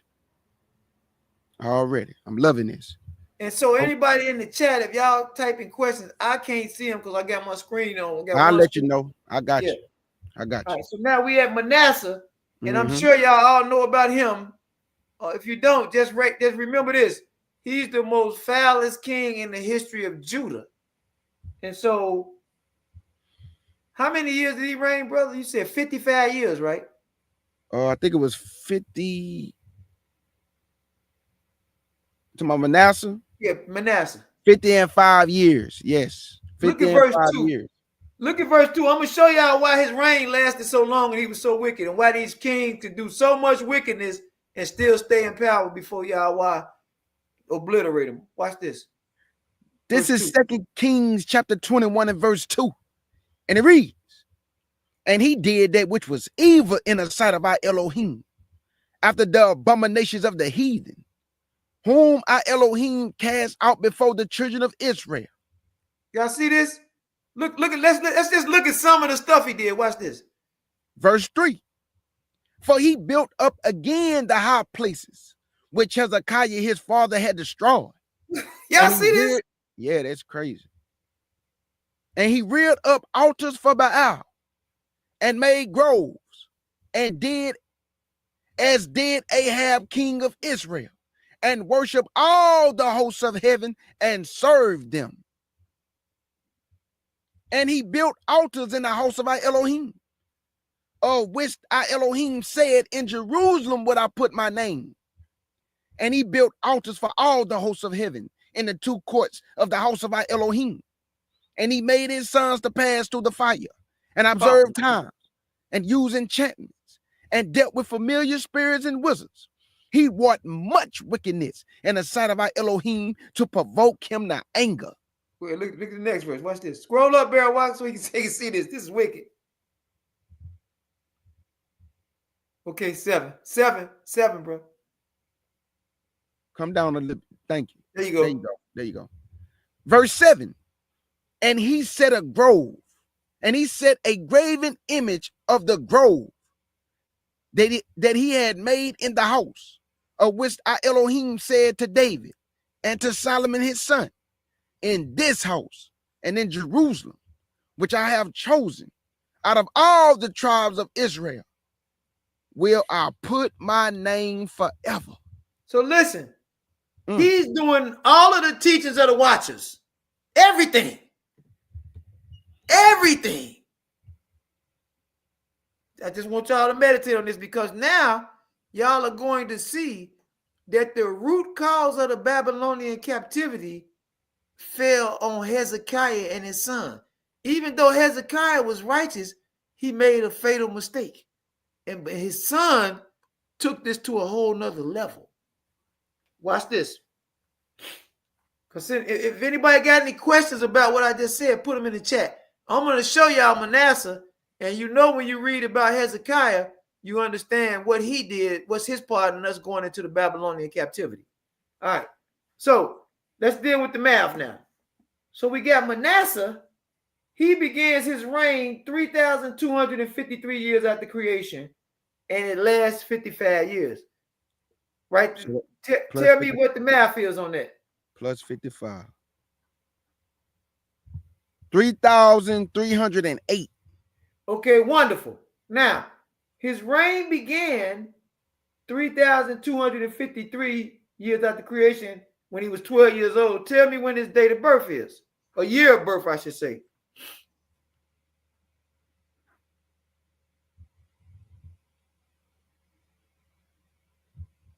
When did it say he started again?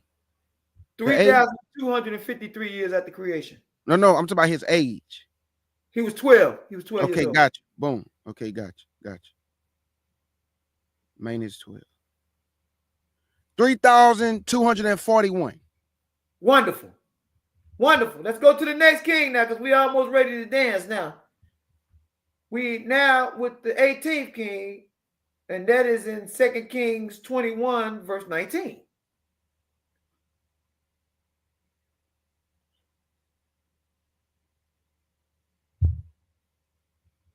Okay. This is 2 Kings chapter 21 and verse 19. And it reads, Amon was 22 years old when he began to reign. And he reigned 2 years in Jerusalem. Uh-oh. Y'all better pay attention. A lot of little stuff get ready to happen. He ain't having as much tolerance for these wicked kings as he was earlier.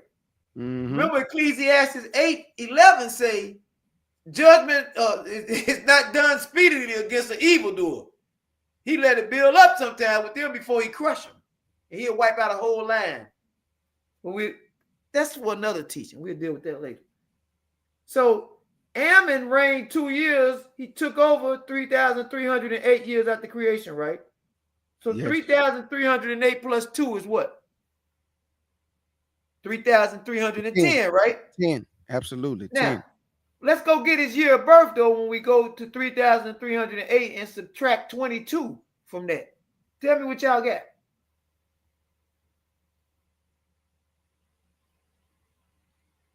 3,186. Or is it 3,286? Hold on. What you said? Okay, you said 3,208 minus. No, it should have been 3,308 minus 22. Oh, 3,000. I might have misspoke. I'm sorry. Okay, I got you. 3,308 minus 22. Yeah, y'all forgive me if I misspoke. There we go. 3,286. Wonderful. So there now we got when Ammon's year of birth. Now let's go to a good king now. 2 Kings 22, verse 1 and 2.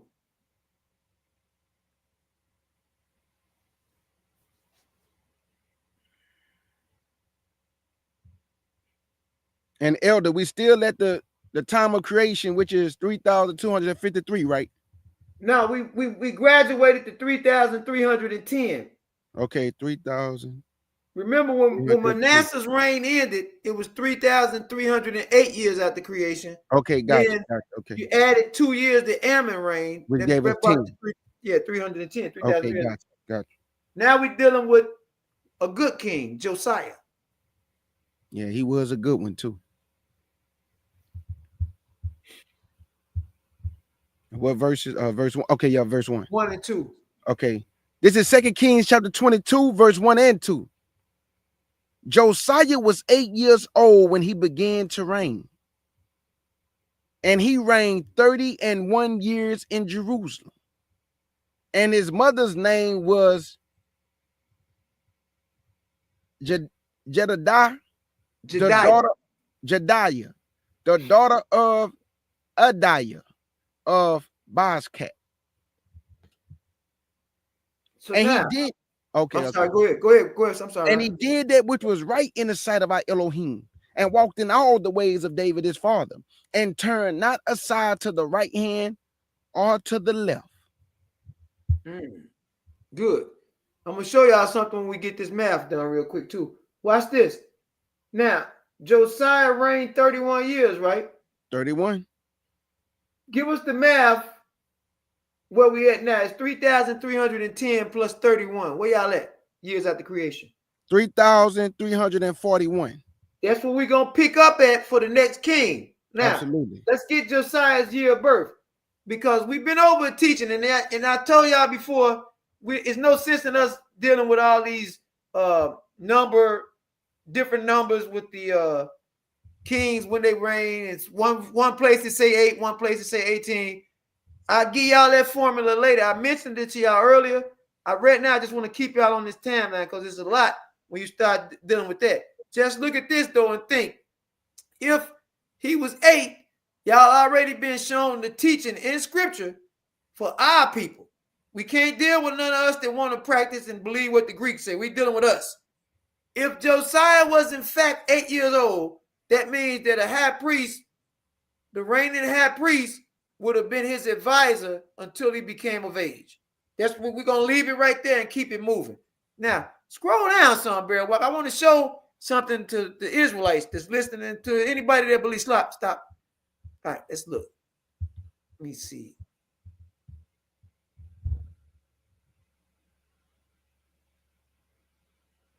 Look at verse 8. 2 Kings chapter 22 and verse 8. And it reads, and Hilkiah, the high priest, said unto Shaphan, Ooh, come on. What'd he say? I have found the book of the law. When was it lost? Yep. When was it lost, K. Judah? It never was lost. It was in the house. Come on. I have found the book of the law in the house of our Elohim. And Hilkiah gave the book to Shaphan, and he read it. Now, Israel, we should be able to go back and find out what year was this after creation. Let's back up some now. Go back up to about verse 2, 3. Hold on, slow down. So now, look at verse 3 and tell me what year this is. These is word problems. Now, some of y'all real good with math. Watch this. And it came to pass in the 18th year of King Josiah. Watch this. Now, hold on a second. This is so everybody can know how this goes.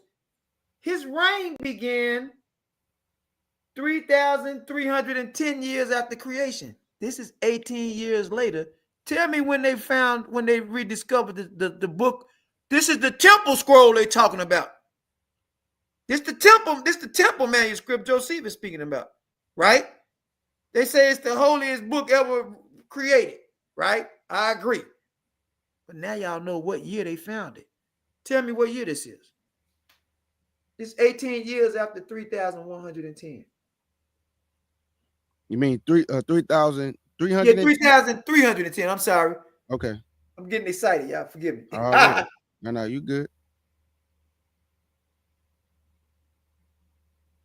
3,328. Wonderful. Y'all might want to make a note of that, Israel, and y'all can compare this when y'all do y'all cross-examination. Because one thing I'm going to encourage, if y'all don't understand something or y'all don't agree, ask questions. You always put the teacher on the spot. Don't let them sit. We don't do that. We're not into no pastor worship. Everybody screaming hallelujah and don't even know what was said. That ain't how Israel get down. Y'all got that? Now we going to the next king. We almost ready to make some noise now. Did we get Josiah's birthday?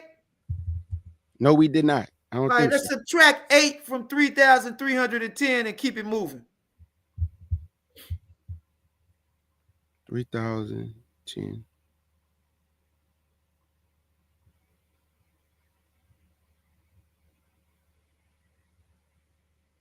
From 8. 3,002. Now it's 3,310 Oh minus dang! 8. I don't know why I put No, I that's put all right. A lot minus of 8. numbers There being you said go. tonight. A lot of numbers. 3,302. Good. Now, Yeah. the crap, the bull crap getting ready to start coming into effect now.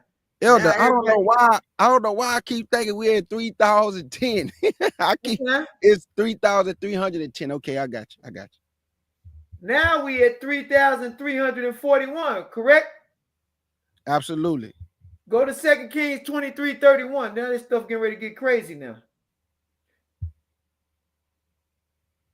Different names, all kinds of stuff. But see, if people don't utilize Chronicles. I tell everybody, when y'all want to find out if somebody got a different name or has succession happen, go to Chronicles and line it up with Kings. It's not difficult.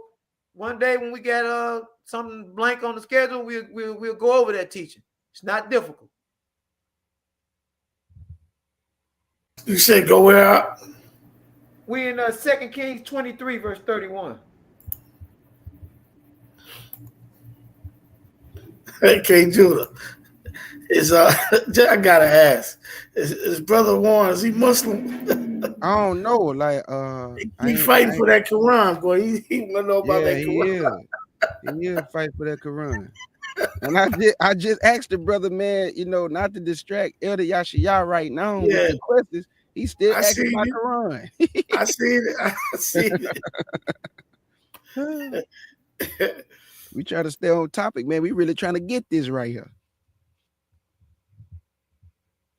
All right. We starting at verse 1, Elder. 31, verse 31. Verse 31. Gotcha. This is 2 Kings chapter 23 and verse 31. And it reads, Jehoahaz was 23 years old when he began to reign. And he reigned 3 months in Jerusalem. It's getting shorter and shorter. And his mother's we name, gotta start putting our hands together. Now, come on. yeah, it's getting shorter and shorter. And his mother's name was Hamuthiel, the daughter of Jeremiah of Libnah.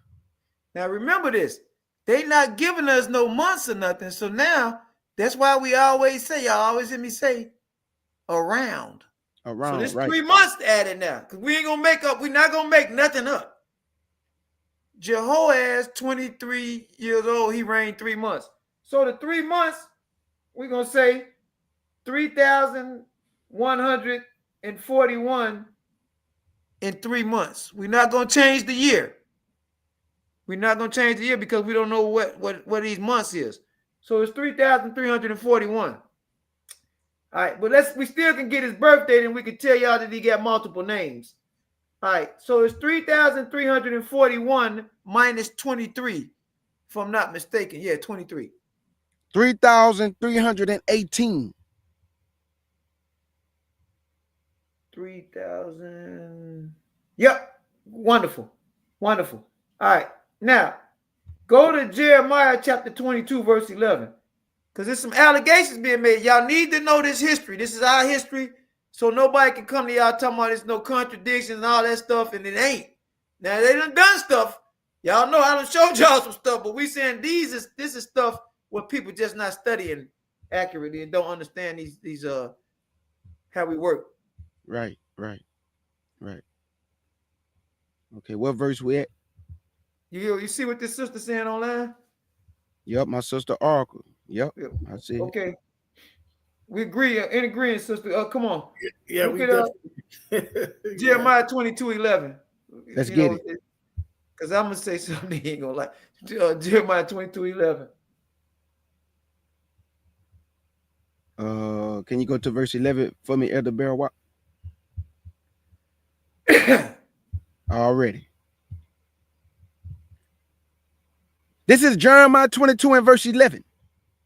And it reads, for thus said I Elohim, touching Shiloh, the son of Josiah, king Why of say Judah. that? Why say shalom? Come on. For thus said I Elohim, touching Shalom, the son of Josiah, king of Judah, which reigned instead of Josiah his father. Okay, you see this? Y'all see this? I see it. Two different names. Watch this. Which went forth out of this place. He should not return thither anymore. Pay attention. Watch this, Israel. So now we get Josiah's son, right? It's some foolishness going on, but we just seen that it was Jehoahaz, right? In Kings, they said it was Jehoahaz, right? Look at 1 Chronicles chapter 3, verse 15. Watch this.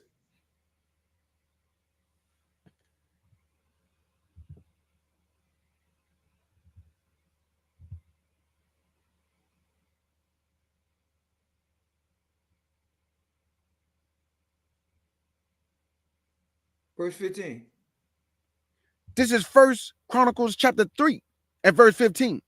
And it reads, and the sons of Josiah were the firstborn, Johanan, the second, Jehoiakim, the third, Zedekiah, the fourth, Shalom. Now watch how crazy this finna get. Go ahead, read one more verse. Now you ain't got read verse 16. Got you. Verse 16. The sons of Jehoiakim is Jeconiah, his son, Zedekiah, his son. Right. Remember all these names right here, because now it's going to be a little confusing if people ain't familiar with how this was going down. And that's what my job is now. So now we're going to go to 2 Kings 23, verse 36. This is going to help. Did we got his birthday yet? We got all that. Let's go to 2 Kings 23, verse 36. Yes, sir.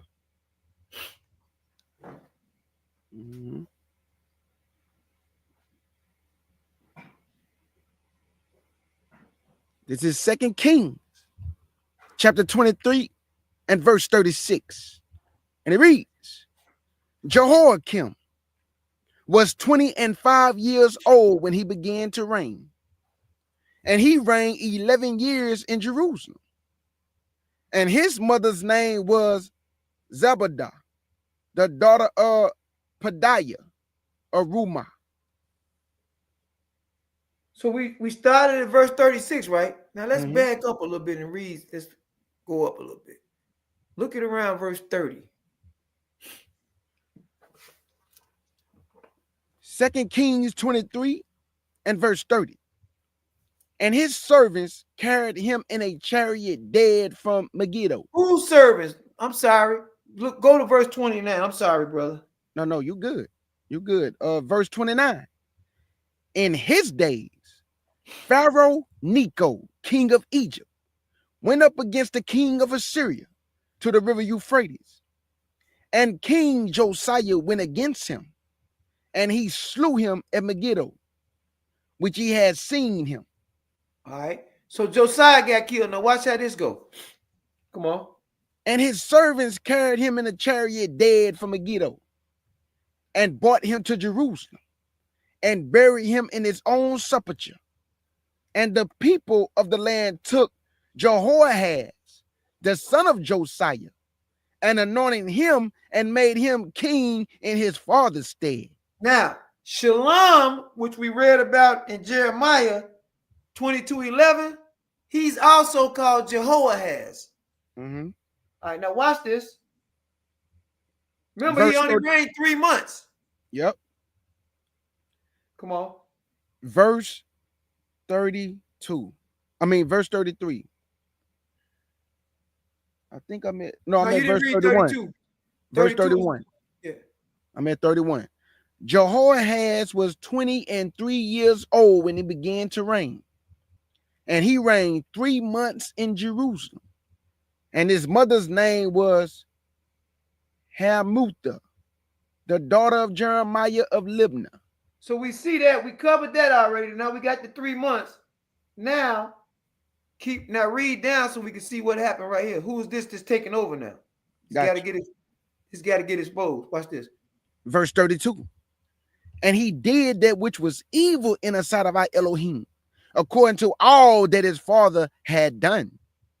And Pharaoh Necho put him in bands at Riblah in the land of Hamath, that he might not reign in Jerusalem, and put the land to a tribute of 100 talents of silver and a talent of gold. And Pharaoh Necho made Eliakim, the son of Josiah, king in the room of Josiah his father, and turned his name to Jehoiakim. Y'all see this? Yep. So now y'all see what's happening now. They changing names. The foreigners is changing names. These ain't no contradictions or none of that. You just got to read the fine tune. So when you go back to 1 Chronicles 3:15 and you see these names, they're not going to give you the name that a heathen calls you. But the scriptures itself is showing you what happened.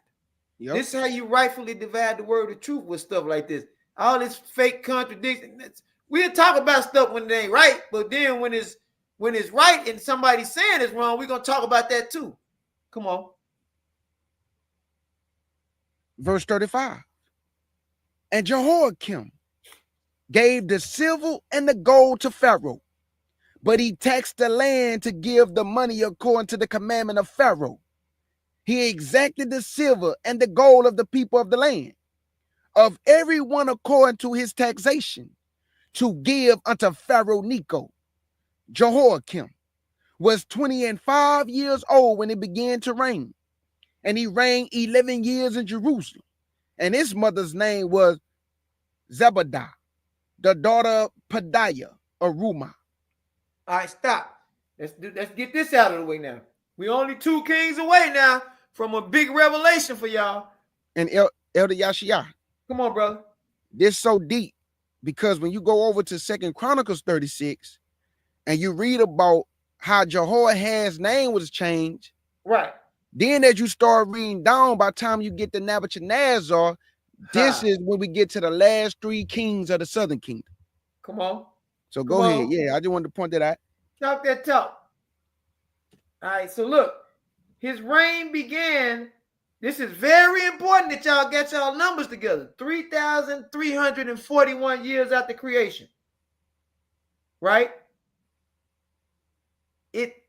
It lasted 11 years. Tell me where we at when his reign ends. So it's 3,341 plus 11. Y'all gotta be exact because I'm gonna give y'all a major revelation. 3,352. These Israelites, y'all sitting up in y'all seat now. Y'all ready to dance now. I'm ready. K. Judah faking like he don't know what's going on. I keep telling y'all, he keep doing the same thing every week, getting y'all with this. All right, watch this. Now, let's go back and get this guy's birthday, get this king's birthday. If his reign began 3,341 years after creation, he was 25 years old when it began. It's 3,341 minus 25. 3,316. Look at this. They rolling now. Good. All right. So now we on the next king, Jehoiakim.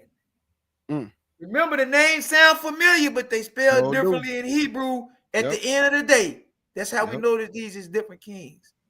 Yep. All right. So now we go on to 2 Kings 24, verse 8. It's getting lit now, y'all.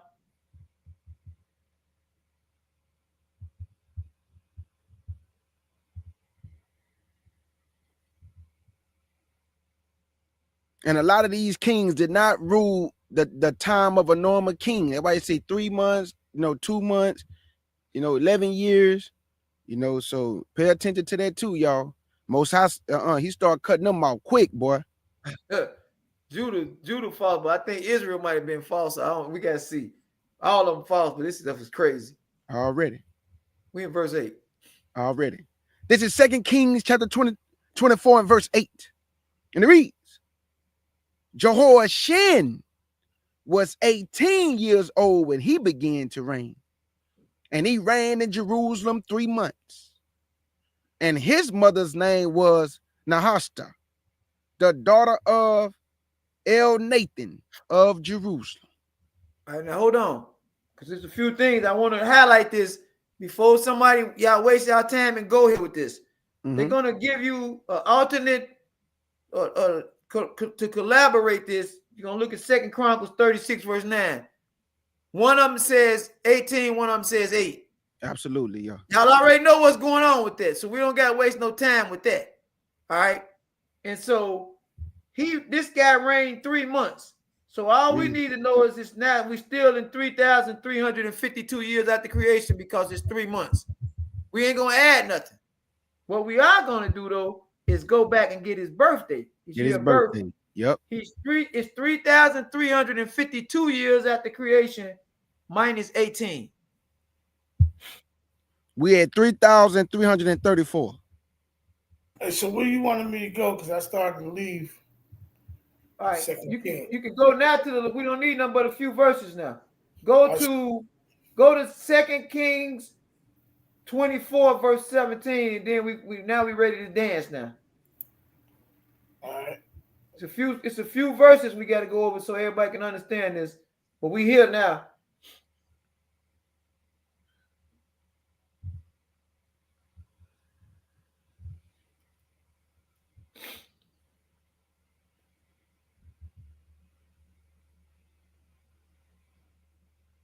We're at verse 12, Elder. Wait a minute. Hold on. We didn't actually did we read 2 Kings 24 verse 8? Scroll back up to verse 8, Doc. Yes. When he was 18, and the last thing I said was El Nathan of Jerusalem. Yeah, we read verse 8. So he reigned 3 months. So Jehoiakim is the 22nd king, and he reigned 3 months, right? So we still in 3,352 years after creation. We got his birthday. Good. Now let's go down to verse 17 and 20 so we can see this 17 through 20. Gotcha.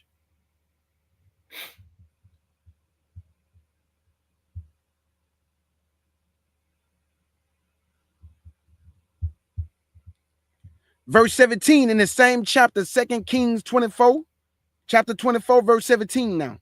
And it reads, and the king of Babylon made Mathaniah, his father's brother. And the king of Babylon made Mathaniah, his father's brother, king in his stead. And he changed his name to Zedekiah. Very important. Yes, it is. His name got changed by the heathen. Yep. Watch this. Zedekiah was 21 years old when he began to reign. And he get his birthday. Yep. And he reigned 11 years in Jerusalem. And his mother's name was Hamathiel, the daughter of Jeremiah of Libnah. And he did that which was evil in the sight of our Elohim, according to all that Jehoiakim had done. For through the anger of our Elohim, it came to pass in Jerusalem and Judah, until he had cast them out from his presence, that Zedekiah rebelled against the king of Babylon. All right. Now, before we go any further, because we finna give y'all the revelation what year they burned down our temple when we went into the Babylonian captivity. We went all through this to get y'all there. I hope y'all gonna feel like it was worth it at the end of this. So now, Zedekiah, or Mathaniah, got his name changed to Zedekiah. His reign began 3,352 years after creation, right? After creation, yep. And so he was 21 years old when his reign began, correct? Absolutely. Let's get his birth date first.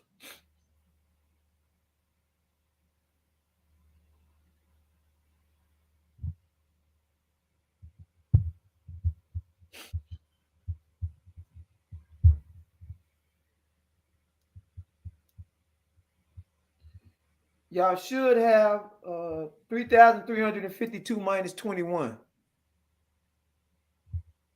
We're at 3,331. Good. Now, go to 2 Kings 25 now.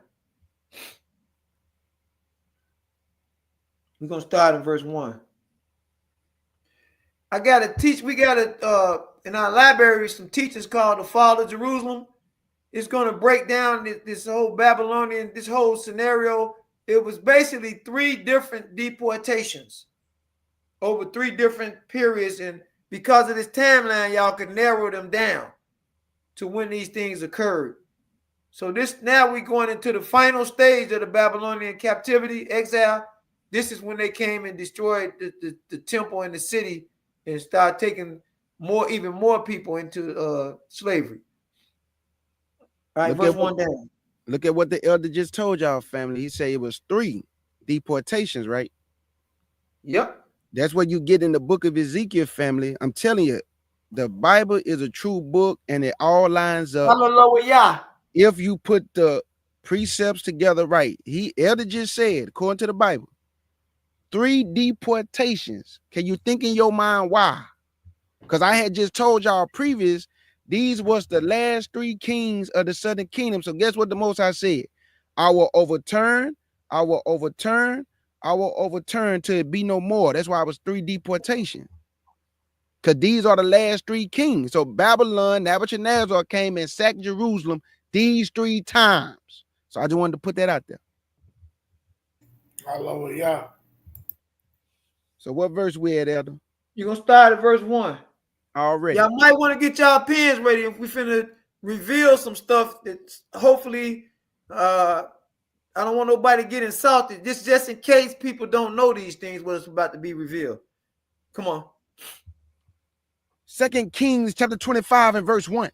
And it reads, and it came to pass in the 9th year of his reign. Stop. Hold on 1 second, K. Judah. Now, in the 9th year of whose reign? Zedekiah. Yep. Zedekiah, now, right so there. now, if his reign began, because I'm finna show y'all something. If his reign began 3,352 years after creation, what's the 9th year of his reign? So it's 3,352 plus 9. We're going to find out where we at with this. 3,361. Bam. Now watch what happens. Now y'all can put this in the context and y'all can start envisioning what's really going on. Watch this.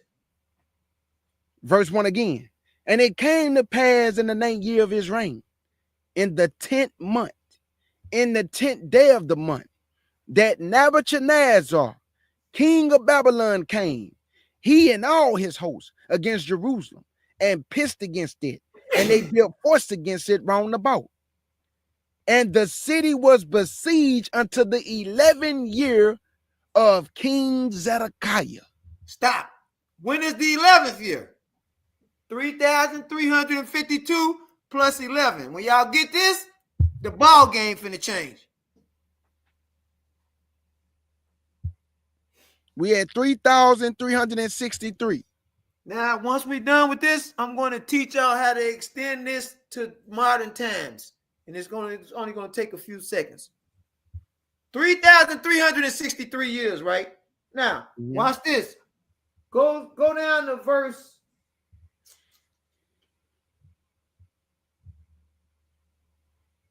All right, matter of fact, keep reading. I'm gonna let y'all get all this history. Keep reading. I got you. Verse 2 again. And the city was besieged unto the 11th year of King Zedekiah. And on the 9th day of the 4th month, the famine prevailed in the city, and there was no bread for the people of the land. And the city was broken up, and all the men of war fled by night by the way of the gate between the 2 walls, which is by the king's garden. Now the Chaldeans were against the city round about, and the king went the way toward the plain. And the army of the Chaldees pursued after the king and overtook him in the plains of Jericho. And all his army was scattered from him. So they took the king and brought him up to king of Babylon to Riblah. And they gave judgment upon him. And they slew the 2 sons of Zedekiah before his eyes and put out the eyes of Zedekiah. Watch this now. Hold on, because y'all got to hear this. People think it's a discrepancy between Jeremiah and Ezekiel about this prophecy, about them not seeing this. One of them can't see this, and one of them went there. They just blinded one of the kings, right? Yep. So he definitely ain't gonna be able to physically see what's going on. Sure not. Right? Watch this. Verse 6 again. So the king, so they took the king and brought him up to the king of Babylon to Riblah, and they gave judgment upon him. And they slew the sons of Zedekiah before his eyes, and put out the eyes of Zedekiah, and bound him with feathers of brass, and carried him to Babylon. Verse 8. And in the 5th month, on the 7th day of the month, which is the 19th year of King of Babylon, Nebuchadnezzar, king of Babylon, came Nebuzaradan, captain of the guard, a servant of the king of Babylon, unto Jerusalem. And he burnt the house of Elohim. Everybody needs to write down the name of this culprit right here. He's the one that destroyed Yahweh's temple. Zabuzardan. Nebuzaradan. Captain of the guard, a servant of the king of Babylon, unto Jerusalem. And he burnt the house of our Elohim, and the king's house, and all the houses of Jerusalem. And every great man's house burnt he with fire. And all the army of the Chaldeans that were with the captain of the guard break down the walls of Jerusalem round about. Now the rest of the people that were left in the city, and the fugitives that fell away to the king of Babylon, with the remnant of the multitude dead. Can you move it up a little bit, Elder Barawat?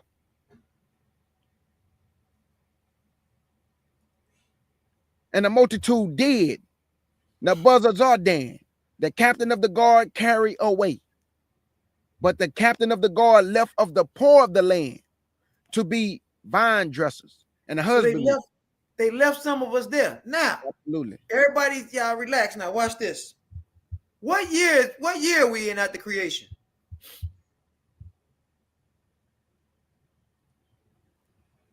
(3,363), correct? Right. The temple was burned and the Jerusalem was raised 3,363 years after creation, correct? Mm-hmm. Does anybody have any accurate knowledge about when mankind says that the temple was destroyed? What year? Around what year? They say 586 BC, right? Yeah, you sure right. That's when Nebuchadnezzar, right? So this is, and that is like historically they saying that everybody's saying this is when it happened. 586. 586, yeah. Right? Between 586, 587, like right there, right? Watch this. So, if that is a BC date and it's 3,363 years after creation, right? That means that it's at least 586 years left before we go to the AD timeline. How you like that, K. Judah? So now, we're going to add 586 to 3,363. Tell me what number y'all come up with. 3,949. Now, that means that by the King James, the manuscript that we have before us is going to give you a date of creation of 3948 BC. Now, I'm not saying that that's it, because it's some more stuff in the timelines I got to go over to show y'all. But for right now, that's why I got different equations with this. Creation is 3948 BC, or the 4th millennium. But that's not all. Now, so we in what year? 2024, right? 2024. Add 2024 to that.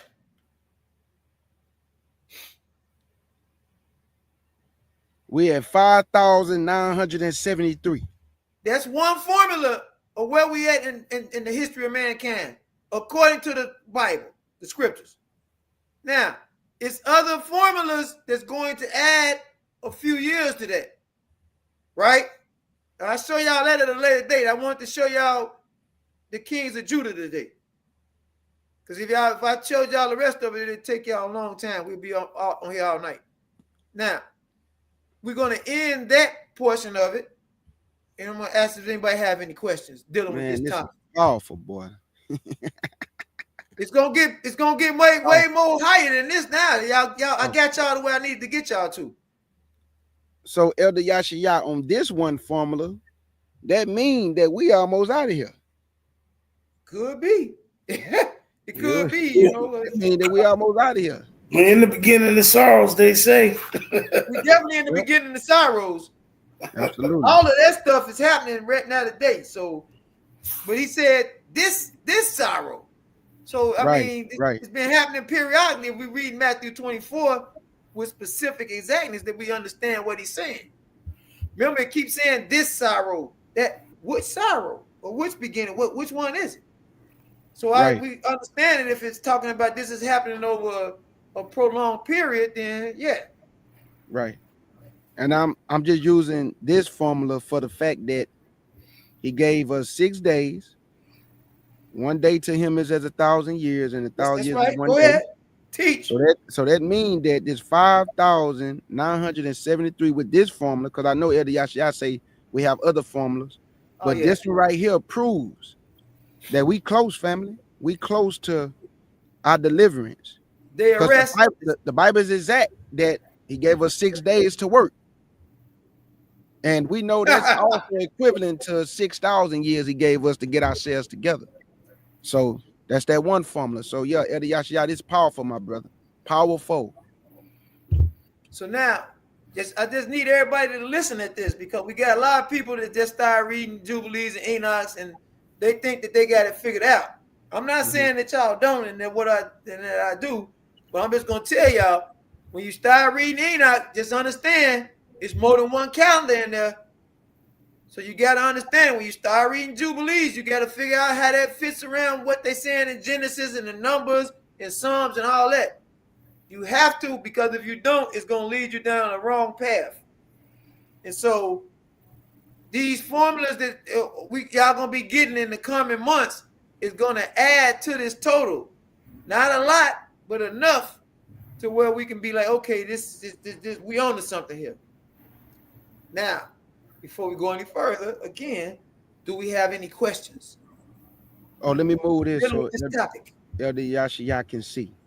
So there we go. So now he can see. So if anybody got any questions for Elder Yashia, Elder Beryl Watt, the platform and floor is open for any questions y'all may have. Like he just said, according to the topic. Any questions y'all may have? Please ask him. The only bad question dealing with anything we teach on is the question that you don't ask, because your question might help somebody else, and it may even sharpen me and us up here speaking. Talk to him, Elder. I'm always a student. I always want to learn. Now, I would just tell everybody, you're gonna have to be able to show us. If you say if you're a believer and you're saying, well, I don't agree with this, then you come on and show us.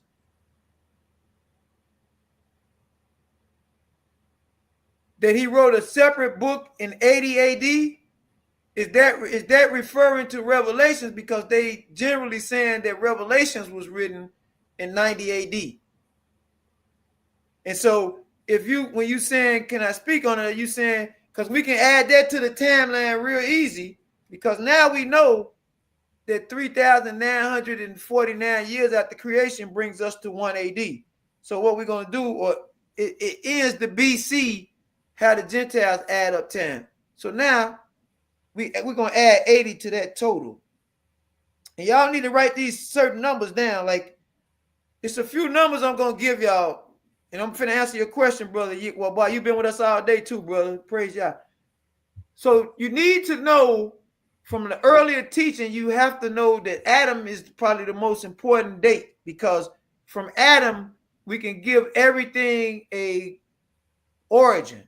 Because we know that he was born on the 6th day of creation. Bam. Well, he was created on the first year. So now, 130 years later, bam, Seth. because of what happened with Cain and Abel.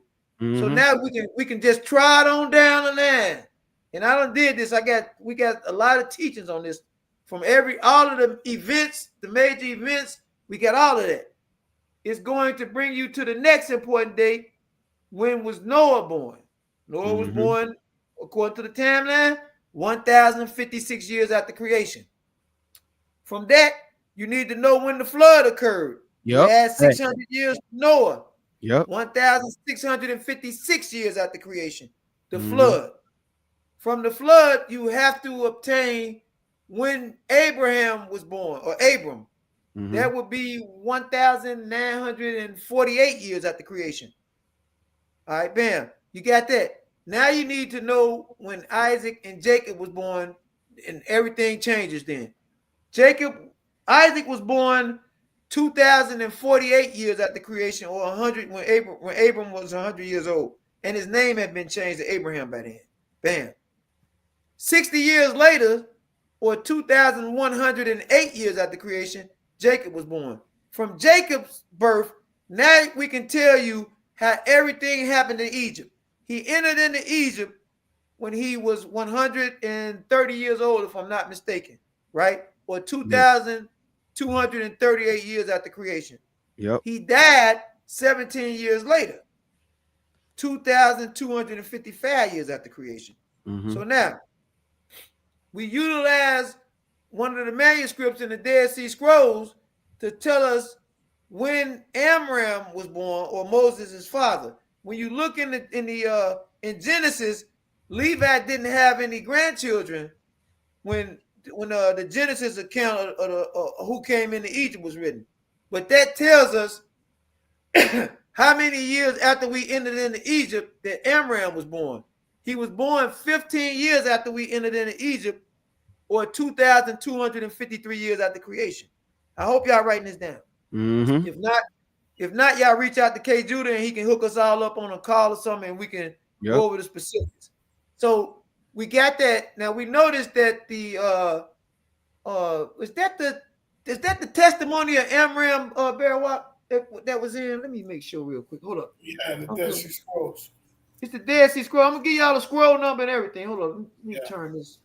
I got it down. And all the dates that Elder Yashia giving y'all, I actually did this lesson with him, and yeah, you gotta write this stuff down, man, so you can understand from Adam. And I think I did the lesson with him. We stopped at Joseph, when he was in Egypt. So we got all the dates when Abraham died, when Isaac was born, when he died. Like, it all lined up, man, if you just study. So we got a teaching. Somebody got a question, brother, and said he was born before Egypt. I don't know who he was referring. Who is he? Yeah, who is he, brother? And that cave, I think, you need the cave number. You got it. Do I need the what? The cave number.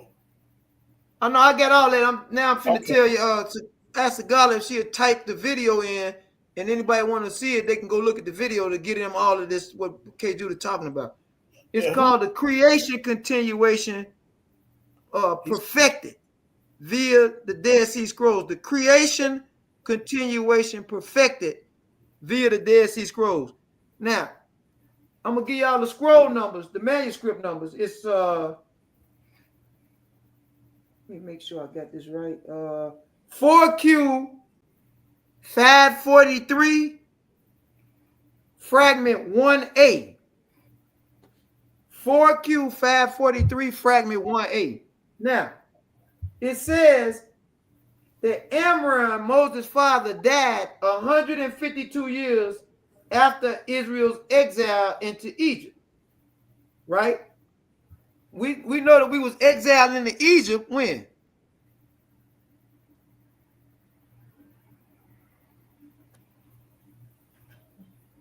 We exited Egypt 2,453 years after creation. The brother mentioned Amram too. So I think he's trying to say Amram. Can you go back to his question, K. Judah? Yeah, that's good. I'm gonna show y'all how this works now. Right here. He said, do you understand this question, Yashia? Now, what is he saying? That's why I want to know what his He question said is. Amram was born before Egypt. No, that's not true. Yeah, I mean, It's not. We don't got no. There's no math to support that Amram was born when we entered into Egypt. Yeah, but I'm trying to still understand what he's saying. So, because what's his? Can you explain? Sure he talking about Amram? That's what I said. Yeah, he said right here. See, look. Yeah. Can you explain? No, we're not. Oh, he's looking at the wrong thing, bro. Hold on, I got this. We're not talking about Aram, brother. We're talking about Amram. Oh, Moses' father from okay. Exodus chapter 6. Yeah, we talking about it's in Exodus chapter 6. Yeah. So Amram was born 152 years after our exile.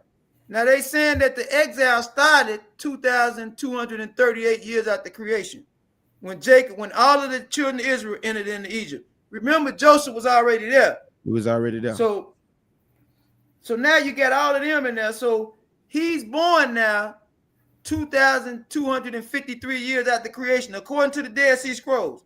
And watch how all this adds up. It's gonna add up perfectly. So you get it says that during the time that when he got ready to die, that Miriam was already 30 years old, and that Aaron was about 20 years old. I gave y'all a fragment number. Y'all can read this yourself. You ain't gotta don't cross-examine me to death with this. Do the cross-examine the Dead Sea Scrolls. And so now when you add this up, Amram was born 2,253 years after creation. Aaron was born 2,370 years after creation, and Miriam was born 2,360 years after creation. But go to Exodus chapter 7 real quick, and I want to see I'm gonna show y'all how this all add up. Since y'all got questions, these is good questions.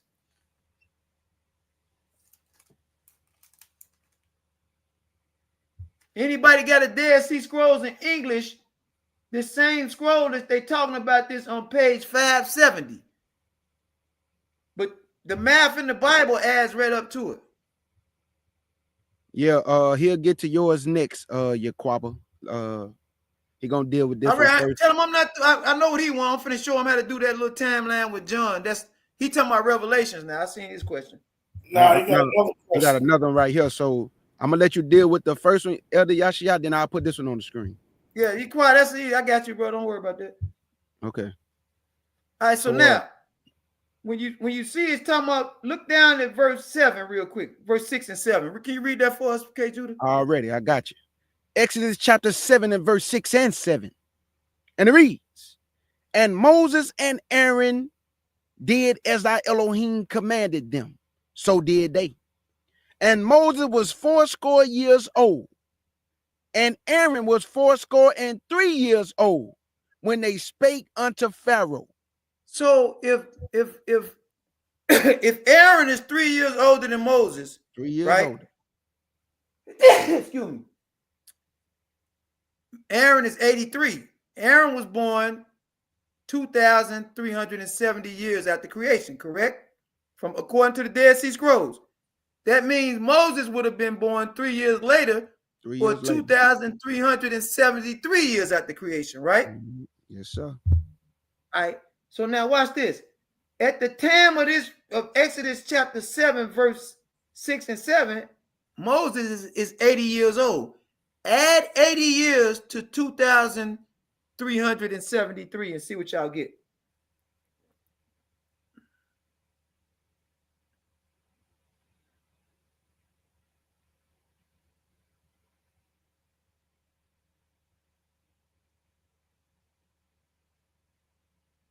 $2,853.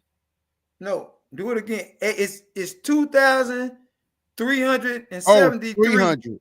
Okay, 300. Plus 80. Gotcha. My bad. That's fine. 2,453. Now, do y'all realize that from Exodus chapter 7 to the time we exited Egypt, Moses is still 80 years old? He's still 80 years old. Facts. So that means we exited Egypt 2,453 years after creation, and I can tell y'all the exact date.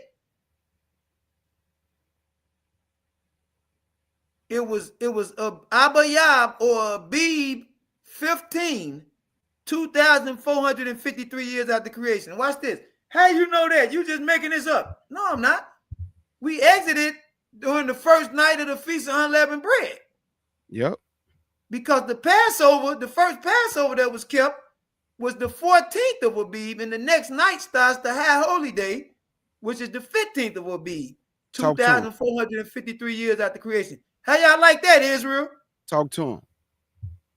So now we got all of that. All that's is squared up. Y'all gonna read the manuscript. I gave y'all a video, so we don't gotta be going over this all night. Let me go to the next person's question now. Right here. How could they been slaves 400 years? There it said, oh no, that's not even true anyway, bro. So let me. It was 2:15. Moses now, I'm gonna give you the whole math behind this. Look at, I just said we exited Egypt 2,453 years after creation, right? You're gonna need a pen for this, little bro. Right? We came into Egypt 2,238 years after creation. The Bible teaches that explicitly. That is, so now subtract 2,238 when we entered into Egypt from 2,453. So it's going to be 2,000. It's 215 years, right? 215. Go to Exodus 12 now. I'm finna teach. I'm show y'all something now. Man, we got all this stuff. We know these scriptures. I know what you about to do here, Yashia. You ain't slick. Jay Judah is running around here laughing, playing like he don't know what's going on. I keep telling y'all. You know what's going on. We'll get to you after this, brother. He said, I'm sorry, it was Kohat. Okay, brother. We got you. We got you. What you want me to read, Elder? Look at Exodus 12, verse 40. I got you.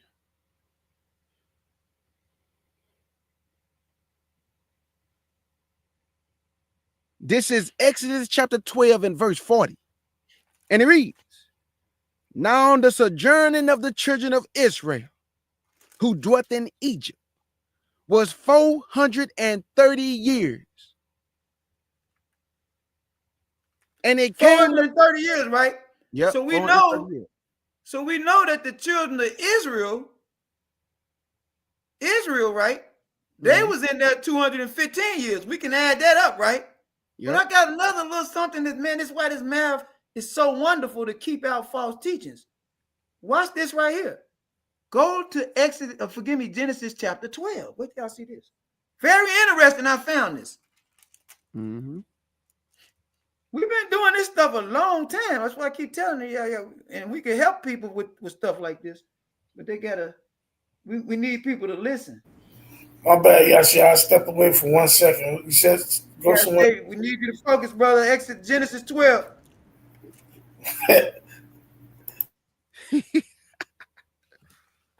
Real he's terrible. He's terrible. Y'all are real brothers, boy. I love it. Sound like me and my brother Jay, man. All right. Look at Genesis 12, verse 4, real quick. Yes, sir. This is Genesis chapter 12 and verse 4. And it reads, so Abram departed, as the Elohim had spoken unto him, and Lot went with him. And Abram was 75 years old when he departed out of Haran. Remember that age. Look down at verse 10 now. Read that for him, please, brother. Already. Verse 10. And there was a famine in the land, and Abram went down into Egypt to sojourn there, for the famine was grievous in the land. Stop. Abram went down to where? Into Egypt. Get your calculators out, Israel. I'm going to show y'all something so y'all know I'm telling y'all the truth. Abram was born 1,948 years after creation. This is uncontested by this timeline. Maybe y'all know something I don't know. So you add 75 to 1,948 and tell me what number y'all come up with.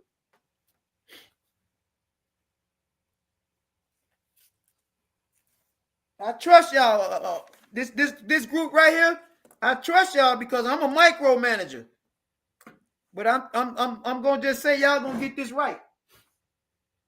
If y'all don't, I'm the cleanup hitter. That's what I'm here for.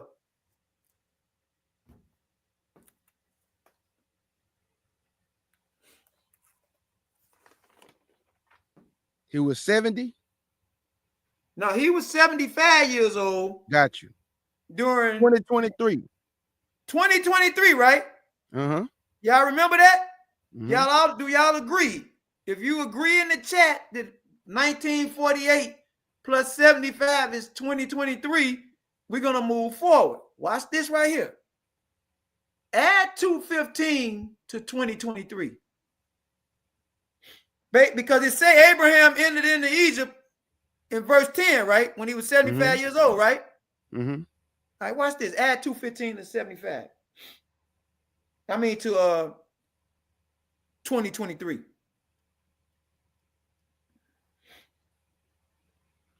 2,418. Read it again. Do it again.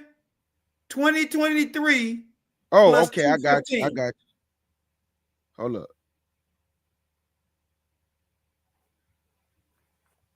2,238. What do that sound familiar to y'all? Does that number sound familiar? Isn't that when Jacob entered into and brought all the children of Israel into Egypt? Yep. When Jacob was 130 years old? Yep. Joseph was there already. That's when they went down into Egypt. Guess what I'm trying to tell y'all, Israel? And I'm just asking y'all to look at it. Don't think, because if you're saying you don't agree with it, you're gonna have to show us why. And he will hit the link so you can get on here and show us why. But they did not start that 430 years is not dealing with Jacob's descendants. It's dealing with Abraham's descendants. And so what it's saying is, I told y'all this earlier in the teaching. Oftentimes, the fathers of your house is not your direct father, but it can be your grandfathers and your great-grandfathers. Mm-hmm. They started that, whatever they put that 430 years in there for, is not dealing with Jacob's descendants. It starts with Abraham. That's 430 years all day long and all night long. Already. And Elder Yashiyah, another way that I have seen from the book of Jubilees is that they used the time of Canaan, that our ancestors dwelt there, right?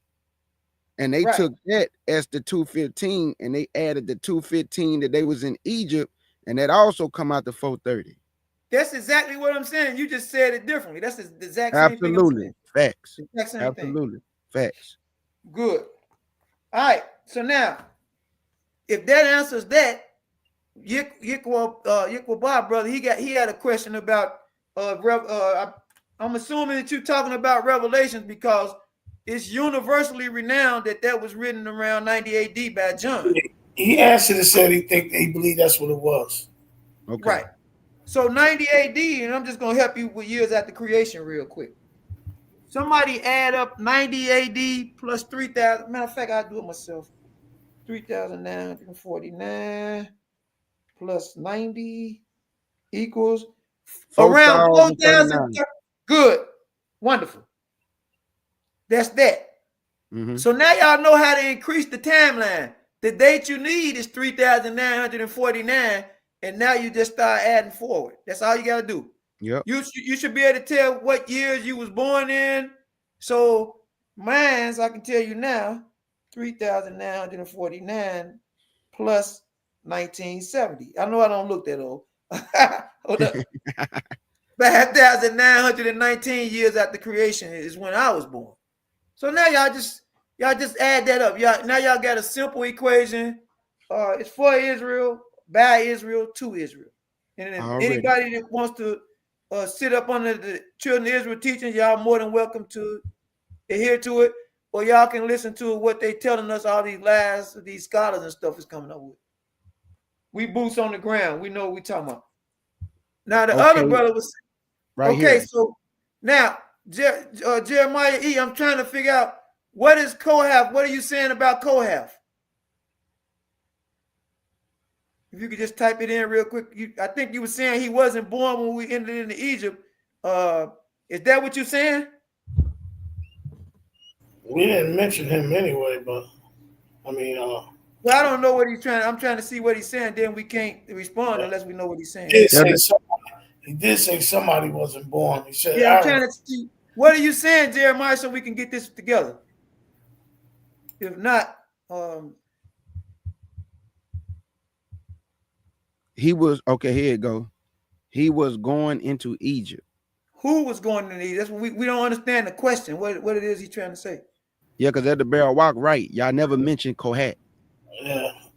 Never mentioned it. What is he saying about Kohath, though? That's what I'm trying to get. You gotta wait for him to type it in. Jeremiah, if you could just start back over and clear your whole question. Right. Because we don't know if you're asking us a question or we don't know if you're disagreeing.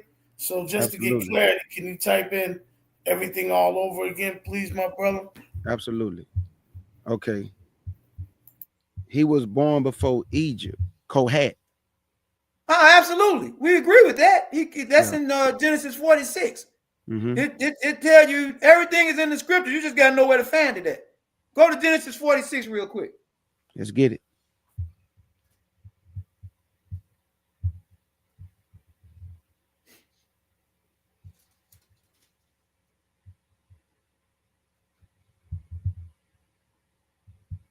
Start at verse 8 now.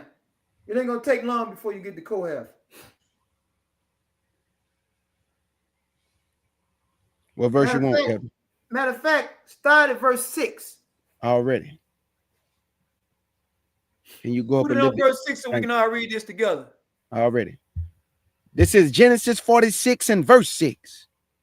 And it reads, and they took their cattle and their goods, which they had gotten in the land of Canaan, and came into Egypt, Jacob and all his seed with him, his sons, and his sons' sons with him, his daughters, and his sons' daughters, and all his seed brought he with him into Egypt. Let me ask a quick question, K. Judah. It looks like that Jacob's got his direct children and his grandsons and granddaughters, correct? Absolutely. From what we read. Come on. Verse 8. And these are the names of the children of Israel, which came into Egypt.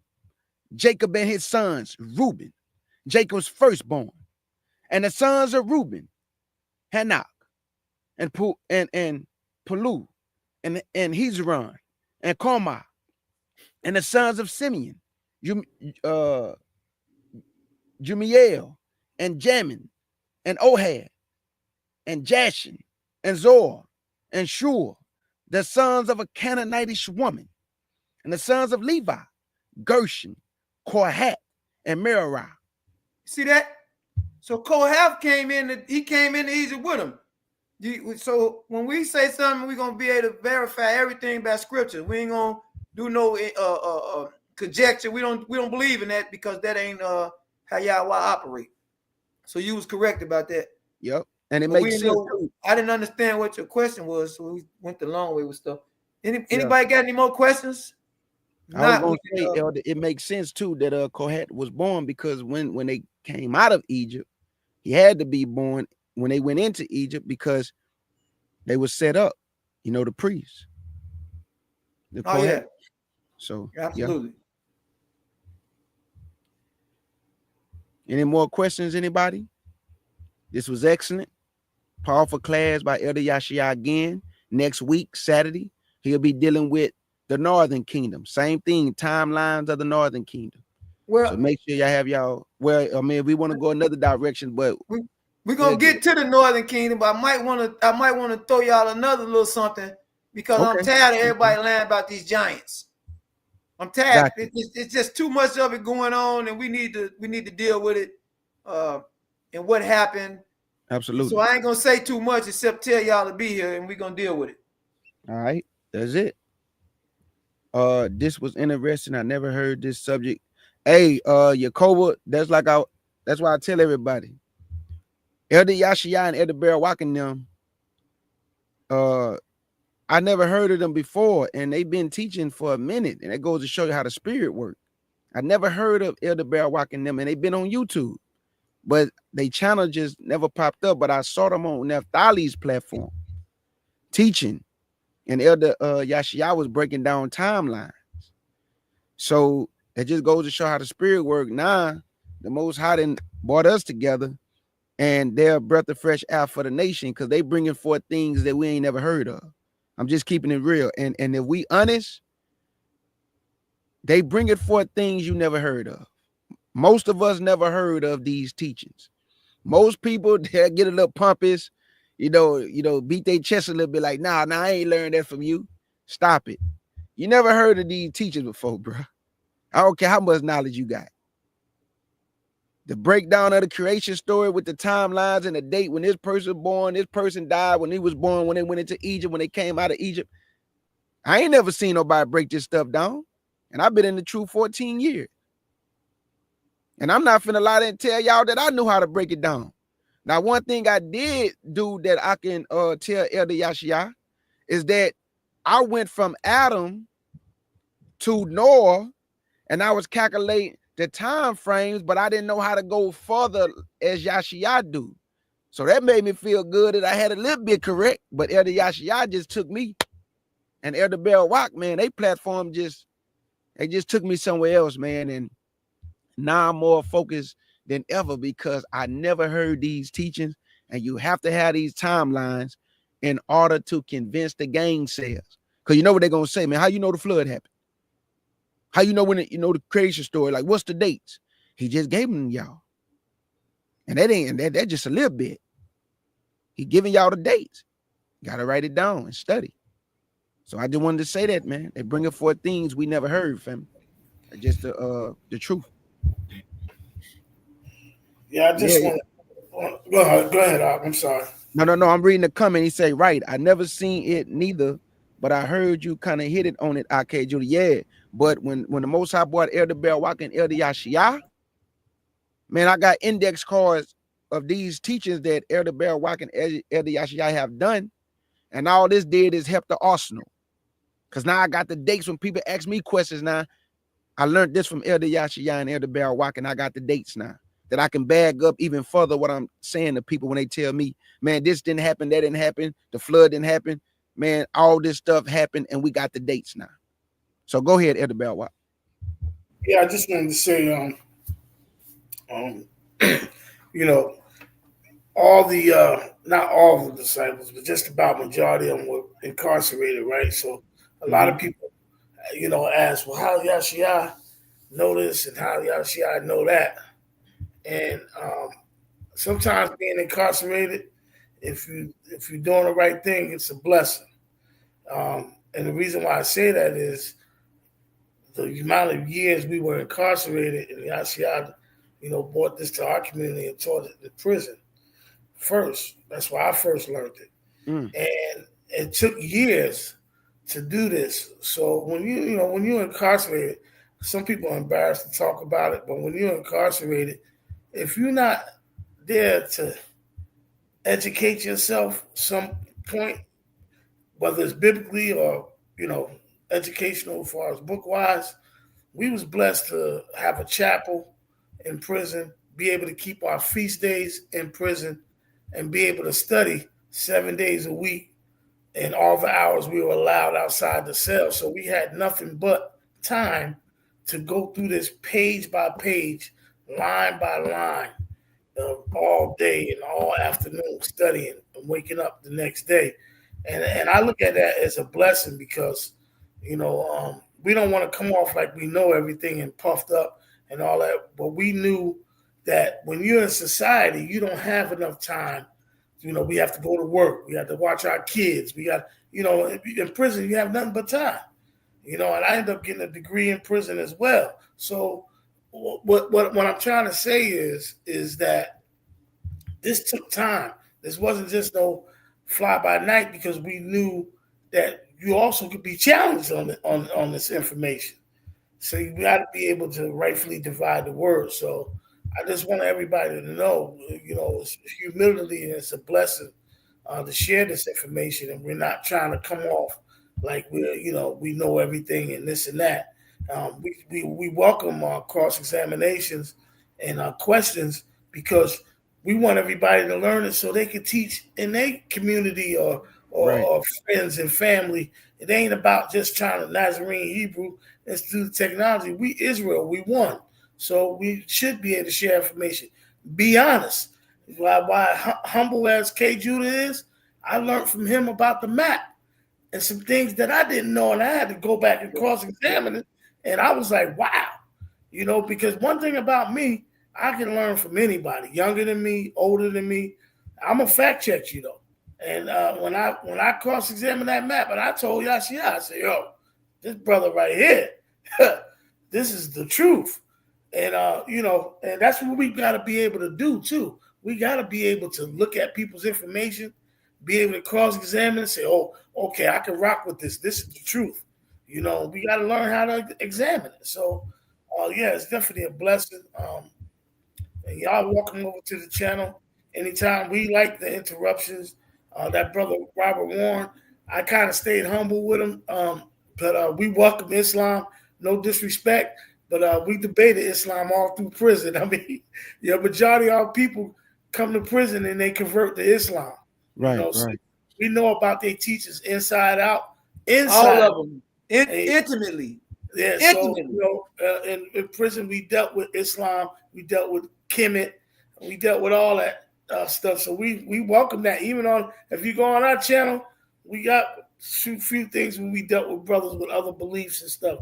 So we don't, as long as it's respectful, we open to engage respectful dialogue. But I thank the sister Oracle for being Sadar and having order the way she ran the chat. It's definitely absolutely how she did that too. So shout out to her for that. It was funny. I just want everybody to hear this. I don't want to shame the brother. I don't know if y'all paid attention. He tried to say the Quran was 900 years before the Bible. Ain't no Quran. I don't care if it was an African or whatever spaceship Quran. None of that was before our writings. No. Before the New Testament. So I was shocked to hear that. Hold up, I'm glad you brought this up. If y'all got 5 minutes, I want to show y'all about this timeline teacher, how that's impossible. Mm-hmm. Let's go back to Genesis again. Let's get it. And I want to let y'all know that I pinned, if you go to the top of the comic section, I pinned the Elders channel, Nazarene Hebrew Institute of Technology. I pinned it in the chat, family. So can y'all please support, subscribe, and I also support our sister Sagala. She has a ministry on Wednesday where she teaches the sisters, because we know that a lot of people say that our sisters should be quiet, and I can't find that in the scriptures. No, I understand everything got to be done in decency and in order, but you can't tell the sisters they can't teach the sisters. I can't find that in the scriptures. What I can find is teach the younger women. So let them do their job that y'all put in them, and let us do our job that y'all put in us. But you can't be discouraging the sisters if y'all got them on a mission, because then now you fighting against y'all, and you get yourself in trouble doing that. So you got a lot of women in the scripture to fight against. That's what they want to say. Absolutely.